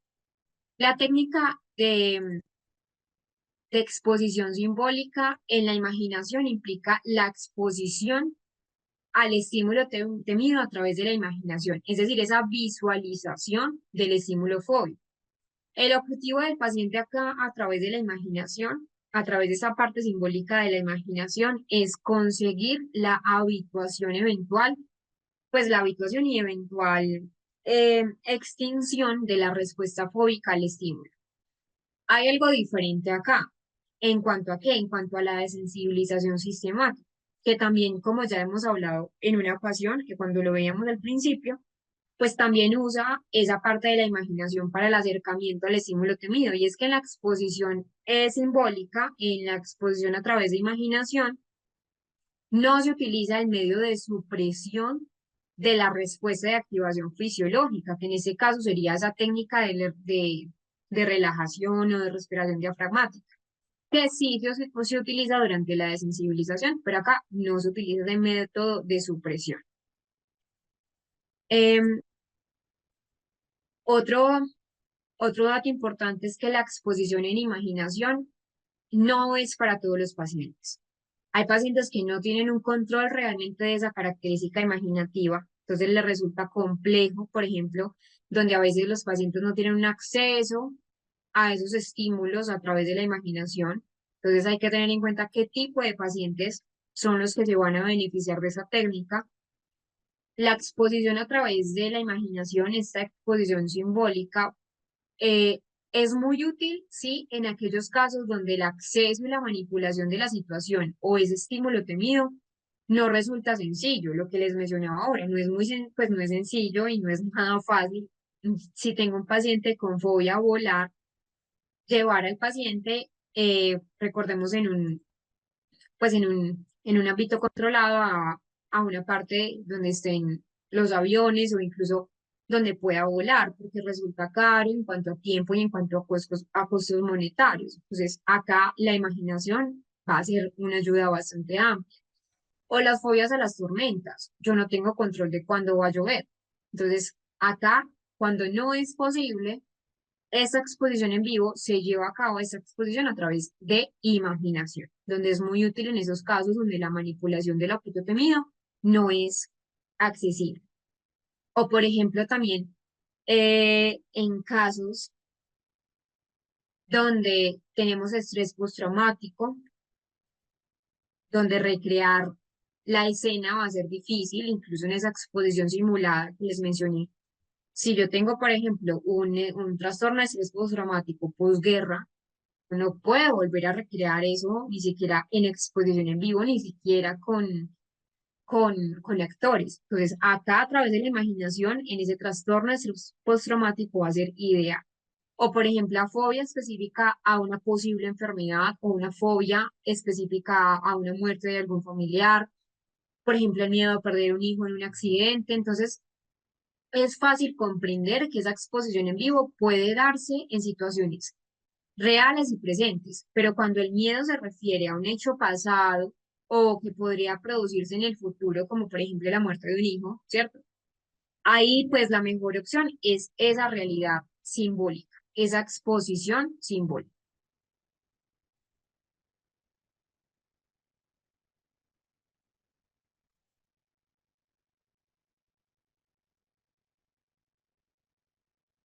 Eh, Lick, Zunilda, así, en esa parte de la exposición simbólica, porque por ejemplo, no podemos volver a recrear esa parte del asalto, ¿cierto? Ni siquiera pues con esa variante de la exposición en vivo que es la exposición simulada. Entonces, uno de los mejores componentes sería a través de la exposición simbólica, donde no podemos volver a traer en el contexto ese estímulo fóbico, no podemos volver a recrear, por ejemplo, en el paciente que me estás diciendo que pues que su hijo murió o, o no podemos volver a tener el mismo ruido de la moto, pero sí a través de la exposición simbólica. Igual siempre, siempre debe ser a través de un componente pues de cuidado también hacia el paciente.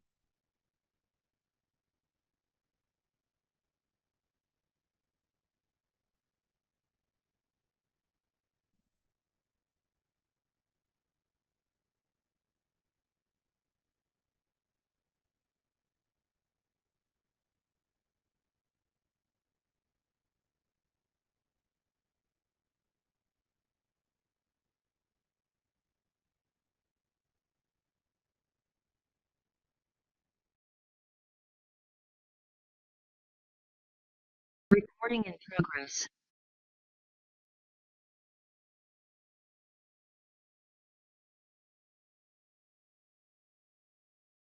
Cuando tenemos esta exposición simbólica, pues esta parte a través de la exposición en imaginación, ya sabemos que es cuando no podemos usar las situaciones reales. La, la exposición simbólica es la primera opción de intervención cuando el paciente no se atreve, no está preparado ni siquiera para enfrentar, por ejemplo, la situación real y se necesita un poco facilitar el acceso al estímulo fóbico y que no se tiene la opción de exposición en vivo. Entonces hay que tener en cuenta que la efectividad proporcionada por esas técnicas de exposición en vivo no es gratuita. Es decir, el grado de malestar, de activación psicofisiológica que produce en el paciente es a veces incluso tan intensa que el paciente debe ser advertido, el terapeuta debe advertir al paciente y será el paciente quien debe decidir en qué momento se encuentra preparado para iniciar esa exposición en vivo. Hay estudios entonces en follas específicas que han mostrado que esas técnicas de exposición en imaginación o exposición, por ejemplo, simbólica, pueden considerarse una fase inicial. Es decir, se puede iniciar con la fase de exposición simbólica y luego pasar a la exposición en vivo cuando ya el paciente se siente preparado. Así se facilita esa introducción posterior pues a la exposición más en vivo. Entonces, siempre ese uso de material visual para el desarrollo de la exposición es de gran ayuda y es una alternativa que se puede usar. Es decir, tenemos la imaginación, pero como les mencionaba, también podemos ayudarnos de sonidos, de estímulos visuales, porque a veces, pues a veces ni siquiera los pacientes son capaces de pronto de imaginar ese estímulo fóbico, porque a veces puede ser tan fóbico que no resulta fácil. Entonces, sí merece la pena destacar que el uso de estas técnicas de exposición en imaginación en el tratamiento, por ejemplo, de trastorno de estrés postraumático es más que efectivo. La exposición en imaginación se ha usado frecuentemente en el trastorno de estrés postraumático cuando esa exposición en vivo obviamente se limita, lo que les decía, pues no podemos retornar a un lugar de trauma que es difícil. Si es un trauma, por ejemplo, por un atraco o por una muerte de un ser querido que tuviste ese evento, pues es muy difícil retornar y es imposible. Entonces, se hace preciso esa exposición a través de lo que son las ayudas materiales y también la imaginación.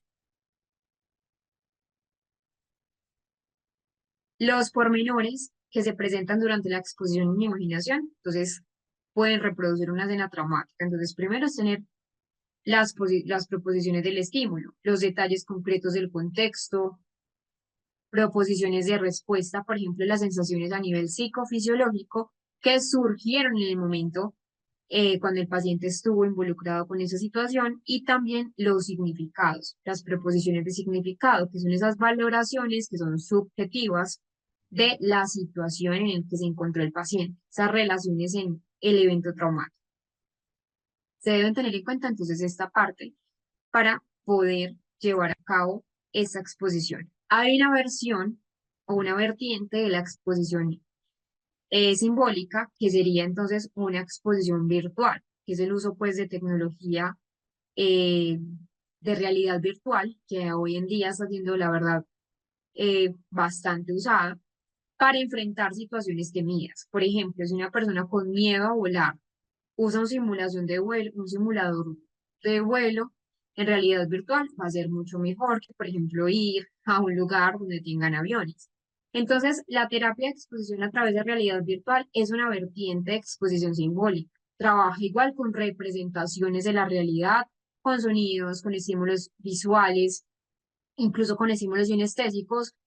Siempre es a través de un ordenador. Incluso hay muchos programas de realidad virtual donde se puede entonces llevar a cabo eh, pues esta exposición. Es muy usada, digamos que en los últimos tiempos acá, esa realidad virtual, lo que son, por ejemplo, las inteligencias artificiales, no solamente realidad virtual, me refiero con gafas de realidad virtual, porque son costosas, sino también con la inteligencia artificial.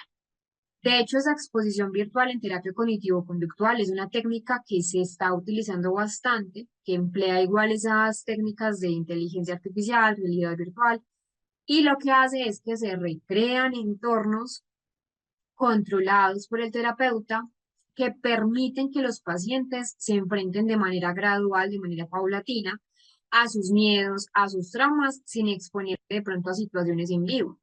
Igual siempre recuerden que es una variante de la exposición simbólica, es una vertiente de la exposición simbólica. Es un programa donde están gráficos en tiempo real, imágenes que captan señales incluso psicofisiológicas de la persona. Eso es algo que también vamos a ver más adelante, más profundo con esa técnica de realidad virtual, que ya hay programas que tienen esta ventaja, que pueden captar cómo es la reacción psicofisiológica. Si a medida que el paciente ha aumentado, por ejemplo, su terapia, pues la idea es que se reduzcan también esos niveles de ansiedad.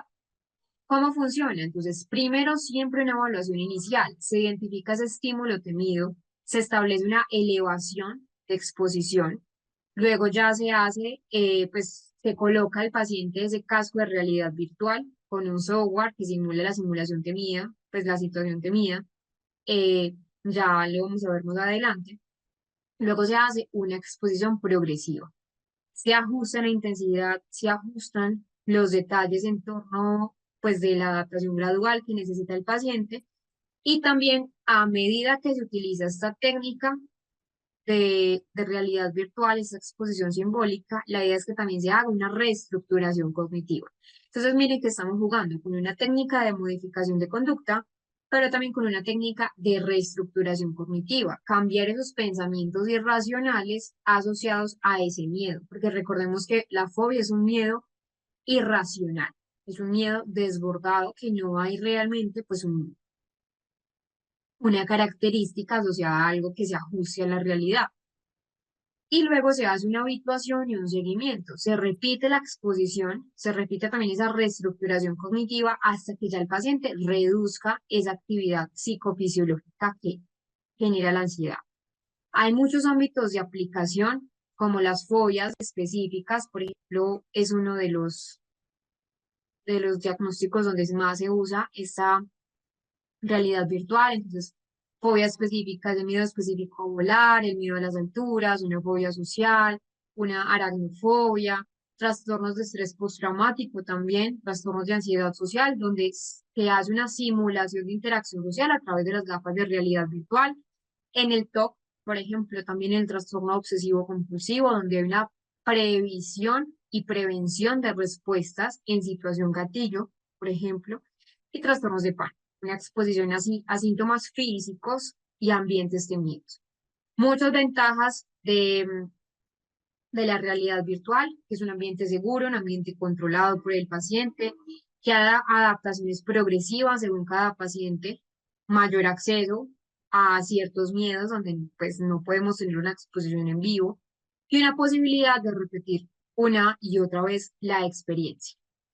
Vamos a entrar a nuestro descanso para luego exponerles esta terapia de exposición en grupo, que es muy diferente a esa exposición simulada que vimos ahora. Esta exposición en grupo también se usa principalmente en lo que son, por ejemplo, los temores asociados a esa parte social, a enfrentarse a un entorno social, pero es muy diferente a la exposición simulada que veíamos ahora. Entonces vamos a pasar a nuestro descanso y dentro de unos minutos continuaremos con el resto de la clase. Recuerden que les compartí también el, re- el, en el chat, les compartí lo que era la evaluación, pues no es una evaluación, es un formulario. Se los voy a volver a copiar para que lo vayan haciendo en el descanso o lo vayan haciendo a medida que van pasando los días, para que podamos entonces el día de mañana, que es nuestro último encuentro, poder terminar, pues poder corregir.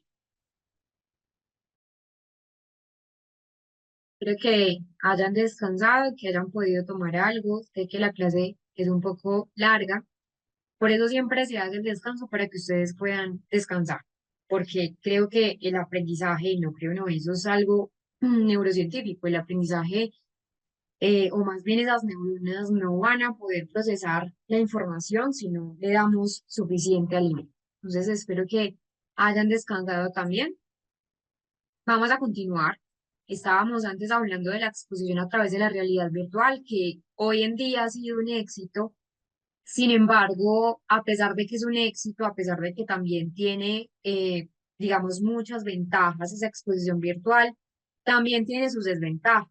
A pesar de que hoy en día se ha implementado lo que es la ingeniería o la inteligencia artificial en muchos componentes, no solamente me refiero en la terapia cognitivo-conductual, en la neuropsicología se ha empezado a utilizar y en otras profesiones también tiene un alto costo porque los software, el acceso, por ejemplo, a, a esas mediciones de señales psicofisiológicas que también incluso hay en la realidad virtual, elevan obviamente los costos de la terapia. Entonces, por un lado sí tiene ventajas, pero por el otro también aumenta esos costos de pronto de, de muchas terapias. ¿Ustedes me están escuchando bien o me están escuchando bajo?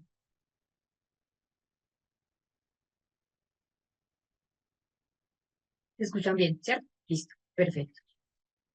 Vamos a continuar. Estábamos trabajando lo que era la exposición en grupo, que quiero que quede claro que es muy diferente esa exposición en grupo a lo que es, por ejemplo, la exposición simulada, que era algo que hablábamos entonces hace un rato. ¿Cómo es la exposición en grupo? Acá entonces es una planificación que se hace. Siempre recuerden, antes incluso de todas las terapias cognitivas conductuales, se debe hacer un análisis conductual. Siempre se debe hacer un análisis conductual para saber realmente qué técnica le va a beneficiar al paciente y cuáles no. Cuando hablo de una exposición en grupo, hablo que son más o menos unas evaluaciones durante las sesiones, donde es en un contexto grupal. Hay igual un aprovechamiento de esas técnicas grupales a través de las formas individuales. Me explico un poco más. A través del grupo, por ejemplo, puedo recopilar personas que tengan dificultades específicas en esa interacción social, reunirlas a todas, hacer una intervención grupal, pero siempre dando una ejecución de esa exposición individual. Entonces, se pueden reunir, por ejemplo, personas que tengan dificultades en la interacción social. Allí yo ya no tengo un entorno controlado, porque todas las personas pues, son diferentes entre sí, con diferentes problemáticas.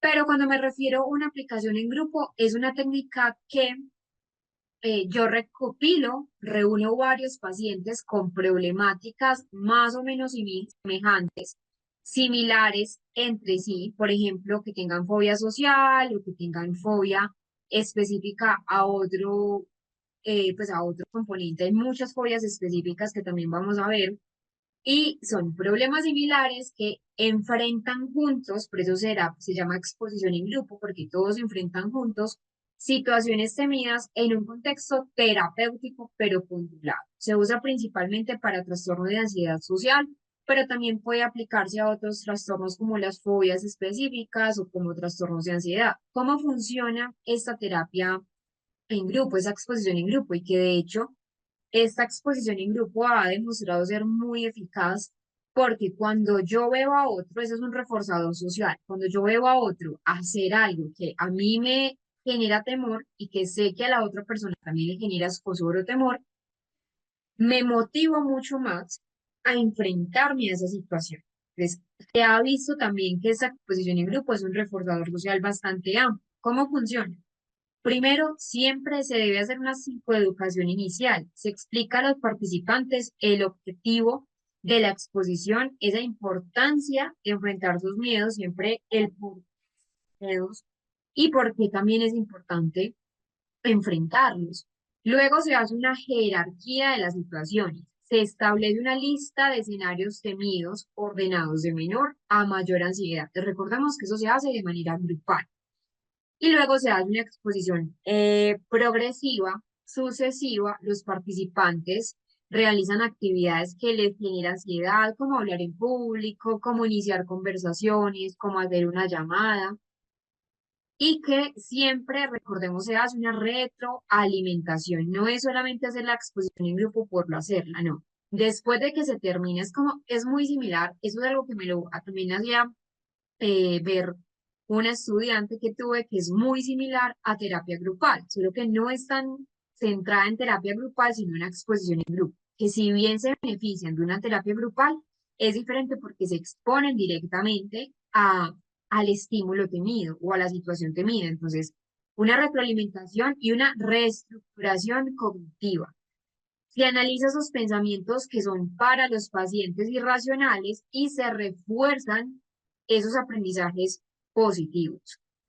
También se hacen, y que la idea es que no sea solo una vez, nunca las terapias de exposición se hacen una sola vez, se hacen a lo largo del tiempo, puede ser de manera espaciada o de manera con inundación, que ya vamos a ver estas características, y que se hace una repetición, una generalización. Se practican las exposiciones para que los pacientes puedan consolidar los avances en situaciones de la vida real. Hay unas aplicaciones muy buenas y es en el trastorno de ansiedad social, ese miedo a ser evaluado, ese miedo a hablar en público, esas interacciones eh, con desconocidos. Igual sabemos que si estamos en una simulación en grupo, las personas no se van a conocer, o esa al menos es la idea, que sean personas que dentro del grupo pues no se conozcan, y que también esto va a tener un factor, o más bien un efecto motivacional con esas intervenciones en grupo. También otra forma de aplicaciones con esas fobias específicas. Miedo, por ejemplo, a la autoridad, miedo a comer en público, que de hecho es una fobia específica.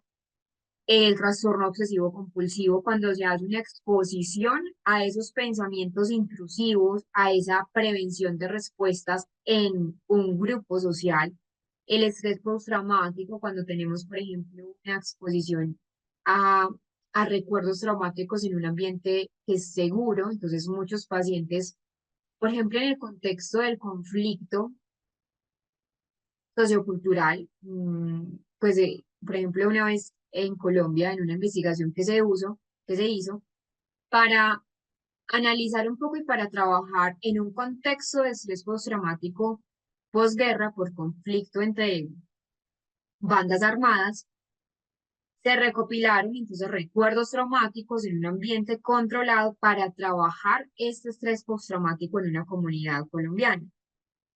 Ventajas de la exposición en grupo, muchas. Primero es que hay una normalización.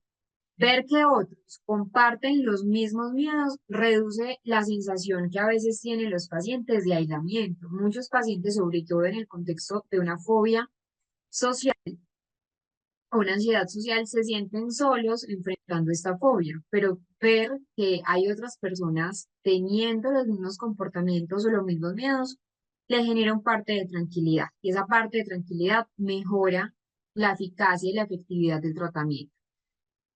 Sin duda alguna, una de las más grandes ventajas es que hay un apoyo social. Se genera un ambiente de comprensión, un ambiente de motivación mutua, donde incluso permite la técnica del modelado. Aunque es una técnica, como ya les mencioné, de exposición en grupo, también puede haber una técnica de modelado. Cuando hay alguien en el grupo que ya ha pasado, por ejemplo, por este enfrentamiento a sus miedos, va a ser un modelo. Observar cómo otro enfrentó sus miedos es un reforzador positivo para que las personas en el grupo en cuestión, en la terapia, puedan aumentar esta, esta reducción de la conducta, pues puedan reducir la conducta. Hay un aumento de la autoeficacia, es decir, esa práctica repetida en el contexto social mejora la confianza del paciente. En resumidas cuentas, la exposición en grupo es una estrategia que es muy efectiva, que en combinación con esa exposición individual, con la reestructuración cognitiva, puede acelerar esa reducción de la ansiedad y fomentar habilidades sociales. Sin embargo, nunca se hace una, una técnica o sea, una técnica individual, nunca se hace la exposición en grupo por aparte, sin hacer una reestructuración cognitiva ni una psicoeducación. Eso sí es muy importante, combinar las técnicas. Algunos casos, como ya se los había nombrado, fobia social, que las ventajas pues son evidentes y que es diferente a la simulación mencionábamos ahora de una simulación en vivo, porque acá yo no tengo actores, todos son pacientes, mientras que en la simulación, la exposición en vivo a través de simulación, sí son actores contratados, actores controlados, donde yo puedo modificar las variables, puedo saber cómo se van a comportar los actores, pero acá no, es un contexto grupal, un contexto terapéutico donde yo voy a intervenir a pacientes por igual. A esto es lo que yo me refería con esos factores moduladores de los resultados de la exposición.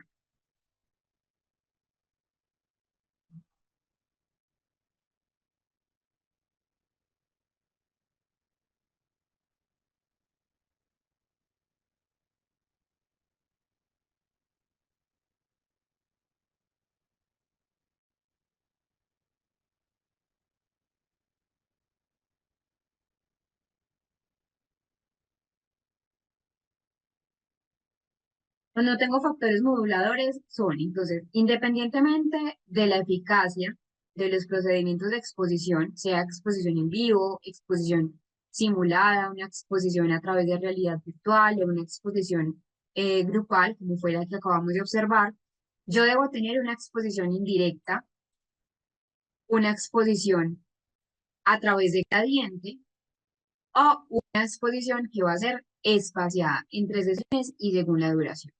Iniciemos por esta primera, por lo que es una exposición indirecta utilizando el modelado.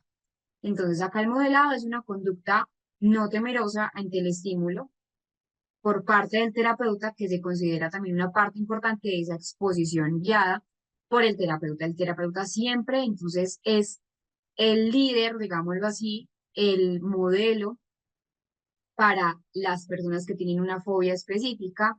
El aprendizaje observacional, entonces, es un elemento que sí es suficiente, pero que a veces ni siquiera es tan suficiente para esos elementos clínicos.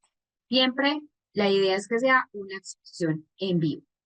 Tenemos un gradiente de exposición donde acá es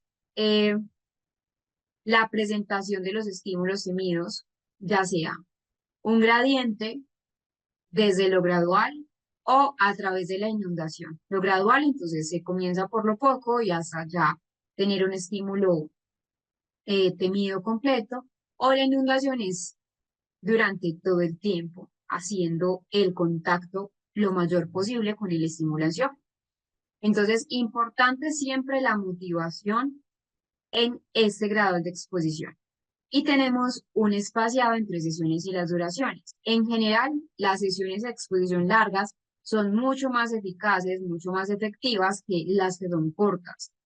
Y también el tiempo entre sesiones no debe ser muy largo, es decir, si el paciente llega hoy a consulta y supongamos que la consulta dura 10 minutos, un ejemplo muy hipotético porque ninguna consulta dura 10 minutos, o bueno, no es lo ideal, sé que en muchas partes, por ejemplo, en el contexto más clínico, desde las entidades prestadoras de salud de los servicios públicos, incluso una consulta puede durar media hora. Media hora tú no, como clínico, tú no haces nada, pero pues son los ajustes a los que a veces nos tenemos que rendir del sistema pues como nacional de salud. Me refiero acá en Colombia, sé que en otros países puede ser diferente, pero en Colombia una consulta puede durar media hora tú no haces nada. Entonces, a lo que quiero decir o a lo que quiero llegar es que si el paciente llega, por ejemplo, en una consulta de media hora, supongamos un ejemplo súper hipotético y que no es lo correcto. Tenemos 10 minutos para hacer la exposición en vivo, si es que es posible. Ahí yo no tengo una exposición larga para el paciente, lo cual entonces es una exposición menos eficaz y que las consultas no pueden ser tan separadas en el tiempo. No es que el paciente vino un mes y a los 2 meses vuelve otra vez a la conducta perdón, a la técnica de exposición. No, así no es lo ideal. Lo ideal es que el paciente todo el tiempo esté en función de las sesiones. La eficacia del tratamiento de exposición en una sola sesión está basada en alargar la sesión el tiempo suficiente como para producir una extinción casi total de la respuesta de ansiedad. Es decir, en muchos contextos, cuando se puede, se deja todo el día para el paciente, se separa todo el día del paciente, obviamente en un contexto idóneo, es ideal, pues no siempre se da, pero es muy ideal. Siempre se avisa al paciente que va a ser una sesión extenuante, que va a terminar cansado emocionalmente, porque todo el día estamos en función de extinguir esa conducta o extinguir esa sensación ansiosa. Siempre informar al paciente del curso de respuesta de ansiedad durante la exposición. Posiblemente pueda tener un ataque de ansiedad, posiblemente el paciente entonces tenga nuevamente pues como un ataque de pánico, lo que les estaba mencionando. La idea es una exposición hasta que la ansiedad desaparezca, aproximarse al estímulo fóbico todo lo posible. ¿Para qué? Para acelerar el efecto de la exposición. Entonces siempre debemos darle al paciente esas instrucciones. Cuando yo me refiero en el espaciamiento de las sesiones y duración, me refiero que la eficacia de este tipo de exposición, cuando es masiva y cuando es prolongada, va a mostrar mejores resultados si existe, por ejemplo, un modelado de conducta no temerosa previo por parte del terapeuta. Entonces hay que tener en cuenta que esa exposición masiva produce mejores resultados que las exposiciones espaciadas, es decir, es más eficaz o es mejor 10 sesiones de exposición en 10 días seguidos que 10 sesiones a razón de una por semana. A veces es incluso difícil organizar el horario con el paciente y el terapeuta porque no se dispone de esta temporalidad, pero que es lo ideal, es lo recomendado. Entonces se recomienda que sean seguidas en el tiempo, 10 días seguidos, 10 sesiones por 10 días seguidos. Entonces, la pauta puede ser comenzar con una exposición, por ejemplo, diaria, y ya cuando el paciente gradualmente tenga una mejor reacción ante ese estímulo fóbico, ya de pronto ir espaciándolo en el tiempo. Entonces, los resultados inmediatos de la exposición masiva siempre van a ser superiores a una exposición espaciada en el tiempo, que eso es muy importante también tenerlo muy presente. Hay algo que también les mencionaba hace un rato, ya para pasar de pronto a la desensibilización sistemática y las técnicas de relajación. Yo les mencionaba lo que son conductas de seguridad.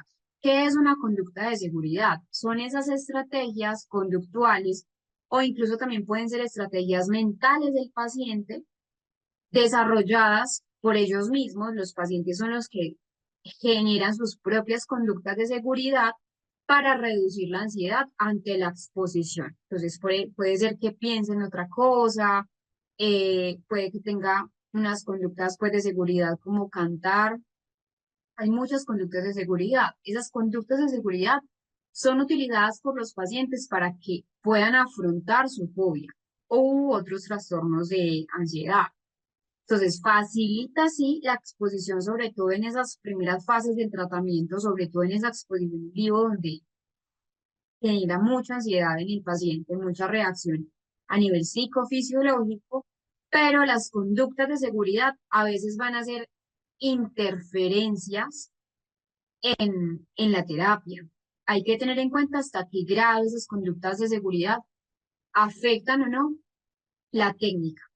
Porque lo que hacemos es entonces, o los pacientes lo que hacen es que cuando están frente a una exposición en vivo, un ejemplo, lo que hacen es sacar a flote esas conductas de seguridad, y esas conductas de seguridad van a interferir con esa exposición, porque aparece solo en los casos donde el paciente está expuesto a esos estímulos ansiógenos. Entonces, es necesario establecer en cada caso muy concreto la función y cuáles son esas conductas de seguridad eh, que se están cumpliendo, que el paciente está utilizando durante ese periodo de exposición. Siempre comprobar si están teniendo un efecto facilitador o un efecto que realmente interfiere con los objetivos planteados.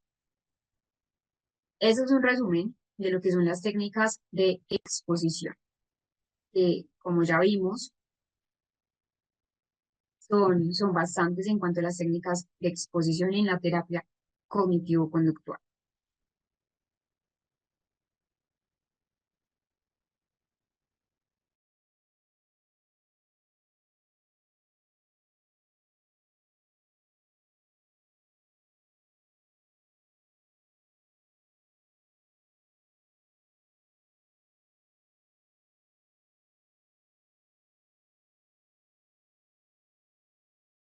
Vamos a ver un ejemplo de cómo es la terapia de exposición en el trastorno.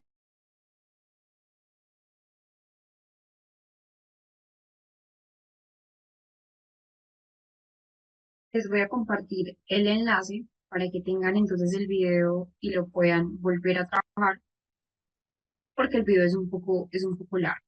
Ahí entonces tenemos el enlace para que lo, sí, allí, aquí tienen el enlace, por acá lo estoy dejando nuevamente, es el mismo enlace para que entonces también puedan ejemplificar. Igual creo que es un video, una herramienta muy útil de cómo se hacen esas técnicas de exposición.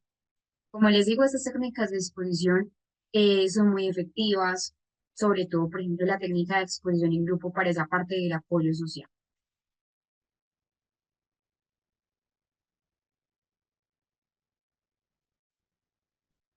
Y les voy a subir otro, pues realmente no es un video, sino más bien así como lo hemos hecho con nosotros, un caso clínico de terapia de exposición en vivo de un paciente que cambió pues el nombre, cambió todos los datos pues por responsabilidad obviamente clínica, para que ustedes puedan saber cómo hacer la exposición en vivo.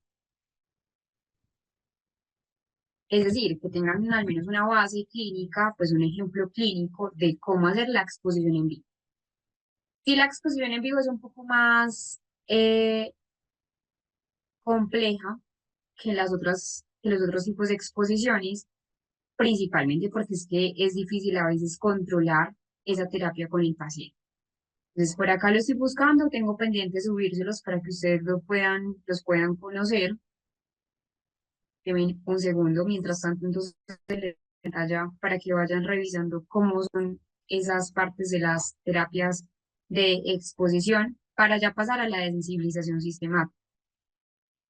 Que, recordemos, la desensibilización sistemática es diferente a lo que es la exposición en vivo o la exposición, por ejemplo, a través de simulación, porque lo que mencionábamos es que no hay una respuesta eh, diferente, una respuesta que es completamente incompatible, que en este caso en la desensibilización sistemática nosotros sí tenemos una respuesta incompatible, que en este caso pues va a ser la relajación.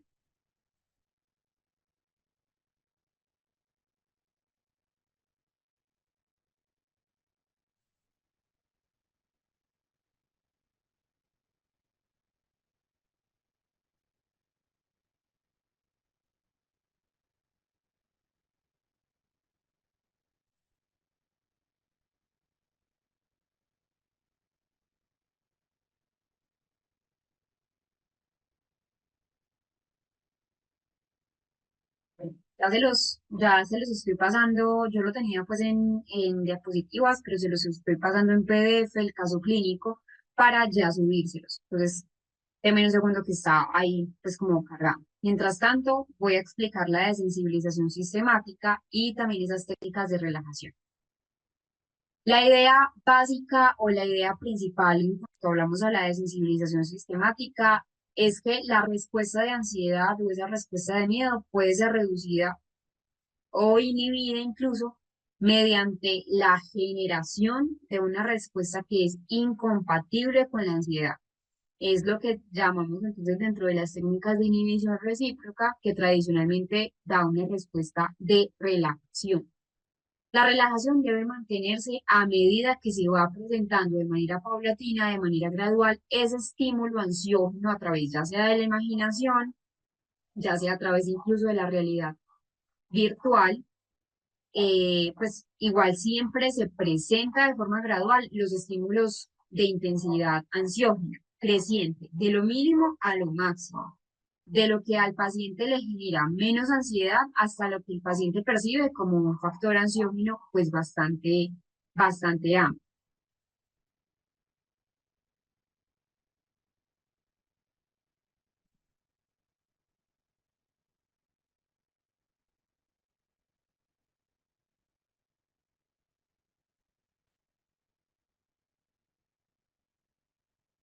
Vamos a hablar del procedimiento y la aplicación. Entonces, siempre se hace de manera gradual, siempre se hace de manera creciente.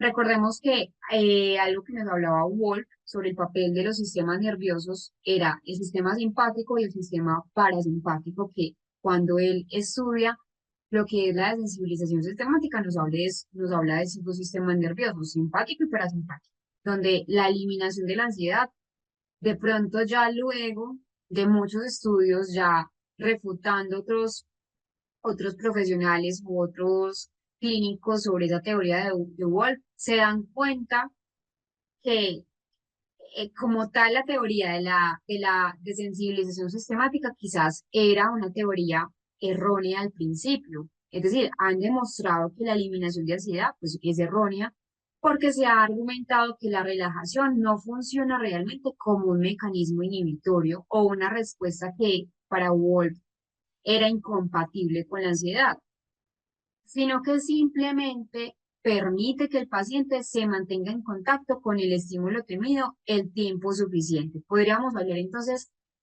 que ya pues entrándonos como en un contexto más clínico o en un contexto más reciente, cuando hablamos de la desensibilización sistemática, hablamos que es una conducta, un comportamiento de una conducta de escape, entre comillas, que es lo que le permite al paciente mantenerse un tiempo en respuesta ante el estímulo que tiene. Entonces, desde esa perspectiva de desensibilización sistemática tradicional, sabemos que es una respuesta incompatible con la ansiedad, que sería la relajación, pero que como les menciono, ha demostrado que pues esto que nos dijo Wolf hace mucho tiempo, en 1950, era algo erróneo. Ya se ha entendido que no, que desde la perspectiva actual de la desensibilización sistemática es una forma, entre comillas, de exposición gradual más prolongada con una prevención de respuesta de escape y que también tenemos entonces allí pues una conducta pues de, de seguridad del paciente que sería la relajación. ¿Cómo es el procedimiento y cómo la aplicación?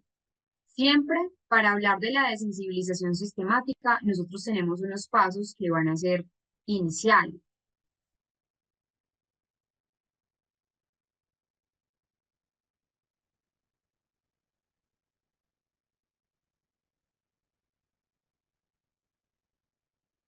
Cuando tenemos unos pasos iniciales, me refiero a que siempre debemos partir de qué es el estímulo que le genera ansiedad al paciente, que es muy diferente entre sí. Y luego hacer una escalada, por ejemplo, acá tengo un ejemplo, pues una ejemplificación de lo que serían jerarquías de ansiedad, ¿no? Que es el miedo a las arañas, una aracnofobia, y el miedo de pronto a intervenir en clase. Entonces, miren que acá yo estoy jerarquizando. Primero pensar en una araña, luego mirar un dibujo de una araña. En el miedo a intervenir en clase va desde lo mínimo hasta lo máximo, en una sucesión de pasos. Siempre en la desensibilización sistemática, yo voy a tener una jerarquía de pasos, que esa jerarquía de pasos es eh, propuesta por el paciente en terapia. Recordemos que siempre nosotros tenemos, o más bien los terapeutas somos una guía.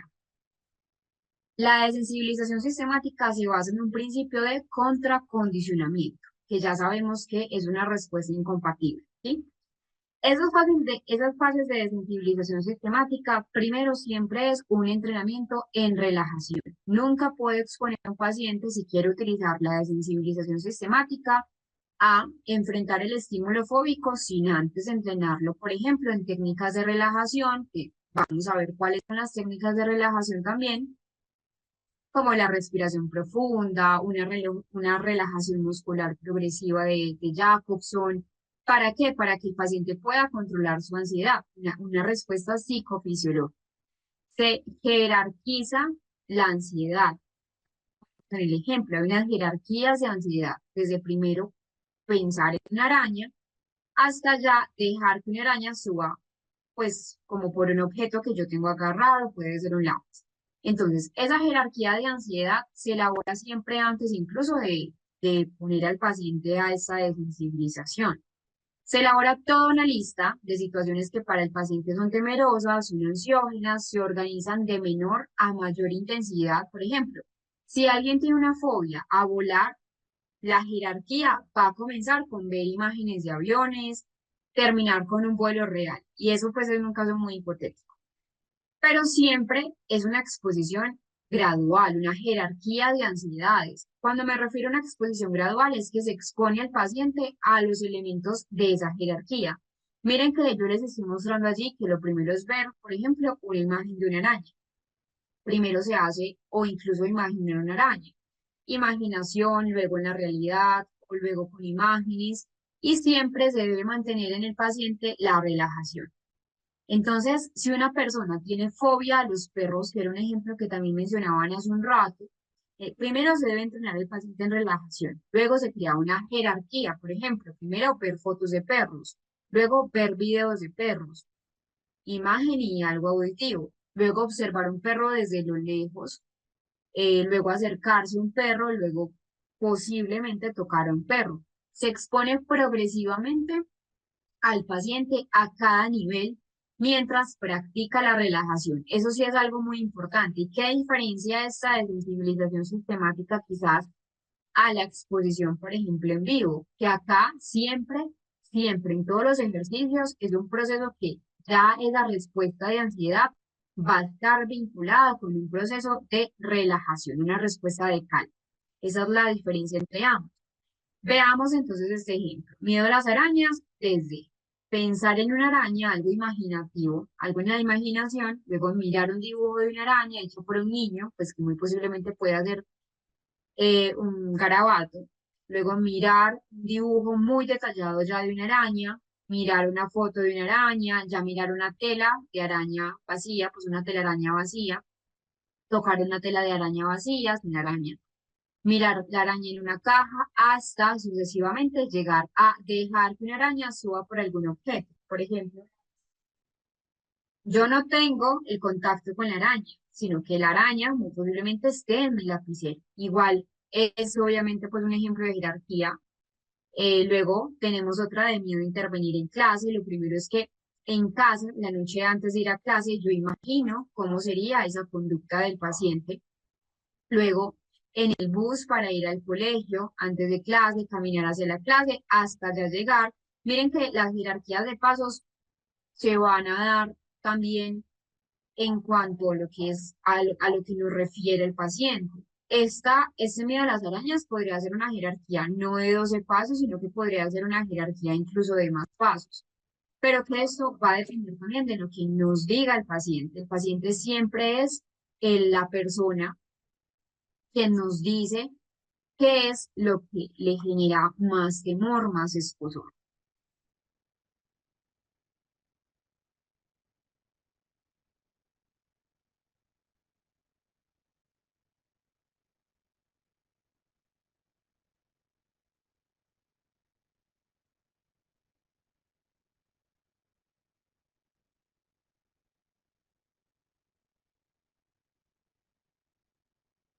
Les voy a subir de una vez lo que les estaba refiriendo ahora, lo que es la técnica de exposición en vivo antes de pronto que se pierda en el tiempo y el espacio.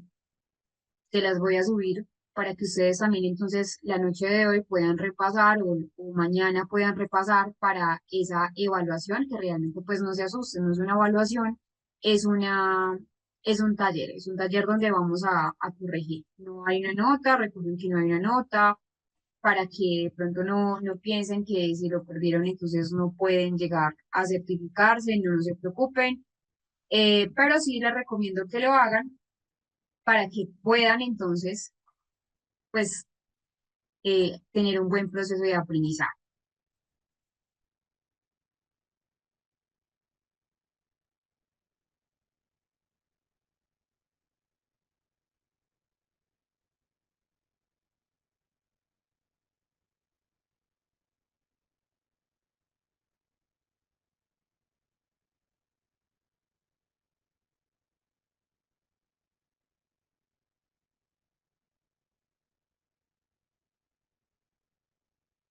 Los voy a subir en PDF, voy a poner intervención en exposición en vivo.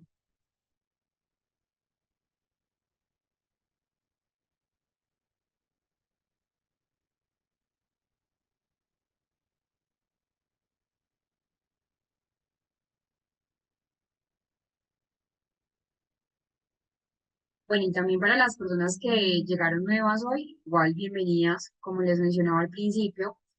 Nosotros entonces estamos acá en esta carpeta, terapia cognitivo-conductual.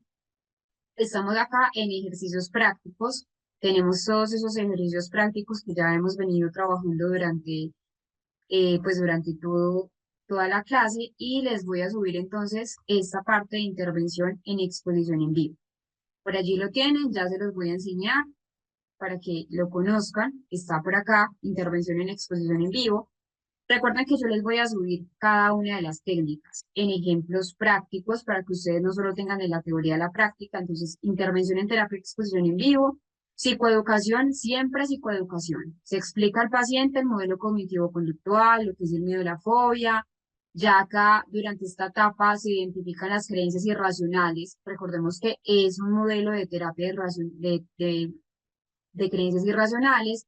Entonces, si ve pues si el ascensor se detiene, me voy a asfixiar, voy a perder el control, etcétera. Luego tenemos un diseño de jerarquía de exposición. Recordemos que esto no es de sensibilización sistemática, como lo veníamos hablando, no es este, sino de exposición en vivo. Entonces, jerarquía igual se jerarquiza. Primero, ver imágenes de ascensores. Segundo, mirar videos de personas usando ascensores, hasta ya llegar, por ejemplo, a usar un ascensor solo en distintos edificios. No hay una técnica de relajación, esa es la diferencia. Ya se aplica en cada sesión, se avanza en jerarquía, permitiendo que el paciente experimente la ansiedad sin evitar ni escapar ante la situación. Ya en la primera exposición lo que se hizo fue que se inicie una exposición controlada con el paciente siempre controlado, es muy importante. Eh, mm, pues por acá ya las técnicas complementarias, prevención de respuesta, exposición encubierta, un refuerzo positivo, hasta ya pues tener las conclusiones, los resultados esperados y el seguimiento. Entonces ahí tienen una intervención de terapia de exposición en vivo junto con las otras que acá ya hemos subido y que vamos a seguir subiendo a lo largo del diplomado. Continuemos entonces con esa desensibilización sistemática. Siempre en esa desensibilización sistemática es a través de la jerarquía, siempre a través de jerarquía, eso es muy importante tenerlo presente. Y ahora vamos a ver un ejemplo de ya no solamente práctico, que también se los voy a montar, sino cuando ya terminemos pues como toda la teoría, sino también esa parte del video, como ya hemos visto, de sensibilización sistemática.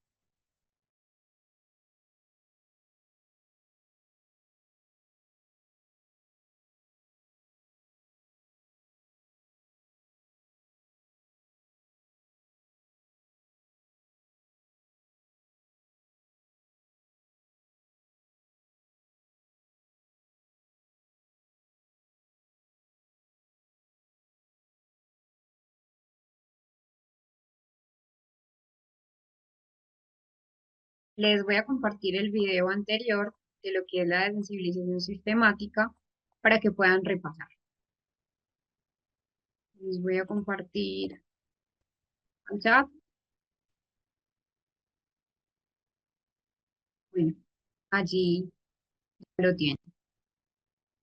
Vamos a dejar acá con esa parte de la desensibilización sistemática. Mañana continuaremos. Recuerden que mañana es nuestro último encuentro. Voy a compartirles nuevamente, aunque ya se los compartí al principio, lo que es el módulo 5, el formulario autoevaluativo. Cuando me refiero a autoevaluativo es que ustedes mismos ya se califican, ustedes mismos saben cómo está su proceso de aprendizaje, en qué tienen aspectos con falencias, en que de pronto tienen aspectos ya más de fortalezas, para que sepan. Es muy importante saber realmente cómo es el proceso de aprendizaje, cuantificar el proceso de aprendizaje, no solo cualificarlo. Y bueno, allí tienen el formulario, es voluntario, no es obligatorio, nuevamente repito, pero que sí hace parte del proceso de formación que pues que también depende de una disciplina propia de cada uno de ustedes. Allí se los dejo, mañana igual también los vamos a corregir con las preguntas. En cada pregunta vamos a hacer unas correcciones. Es decir, cuando me refiero a correcciones es porque vamos a trabajar, bueno, de la pregunta 2, ¿por qué no era la respuesta B y era la respuesta C? Por ejemplo, de la respuesta 3 y así sucesivamente para que entonces también quizás si no lo van a hacer, quizás sí puedan revisar un poco las preguntas para que de pronto no estén como muy perdidos en la corrección. Bueno, espero que descansen mucho el día de hoy, ya que terminen el día, bueno, la noche, que la terminen muy bonita, que puedan descansar para el día de mañana, que el día de mañana también sea un día bastante bonito para todos ustedes y nos veremos a las 6 de la tarde hora Colombia, como siempre. Espero que estén muy bien. Recuerden que también les envié donde pueden ver todas las formaciones y todas las clases de este diplomado, por si en algún momento no pudieron estar, no pudieron ingresar o quieren repasar en un tema, allí tienen el enlace que se los compartí hace ya algunas horas. Espero que estén muy bien. Me despido nuevamente.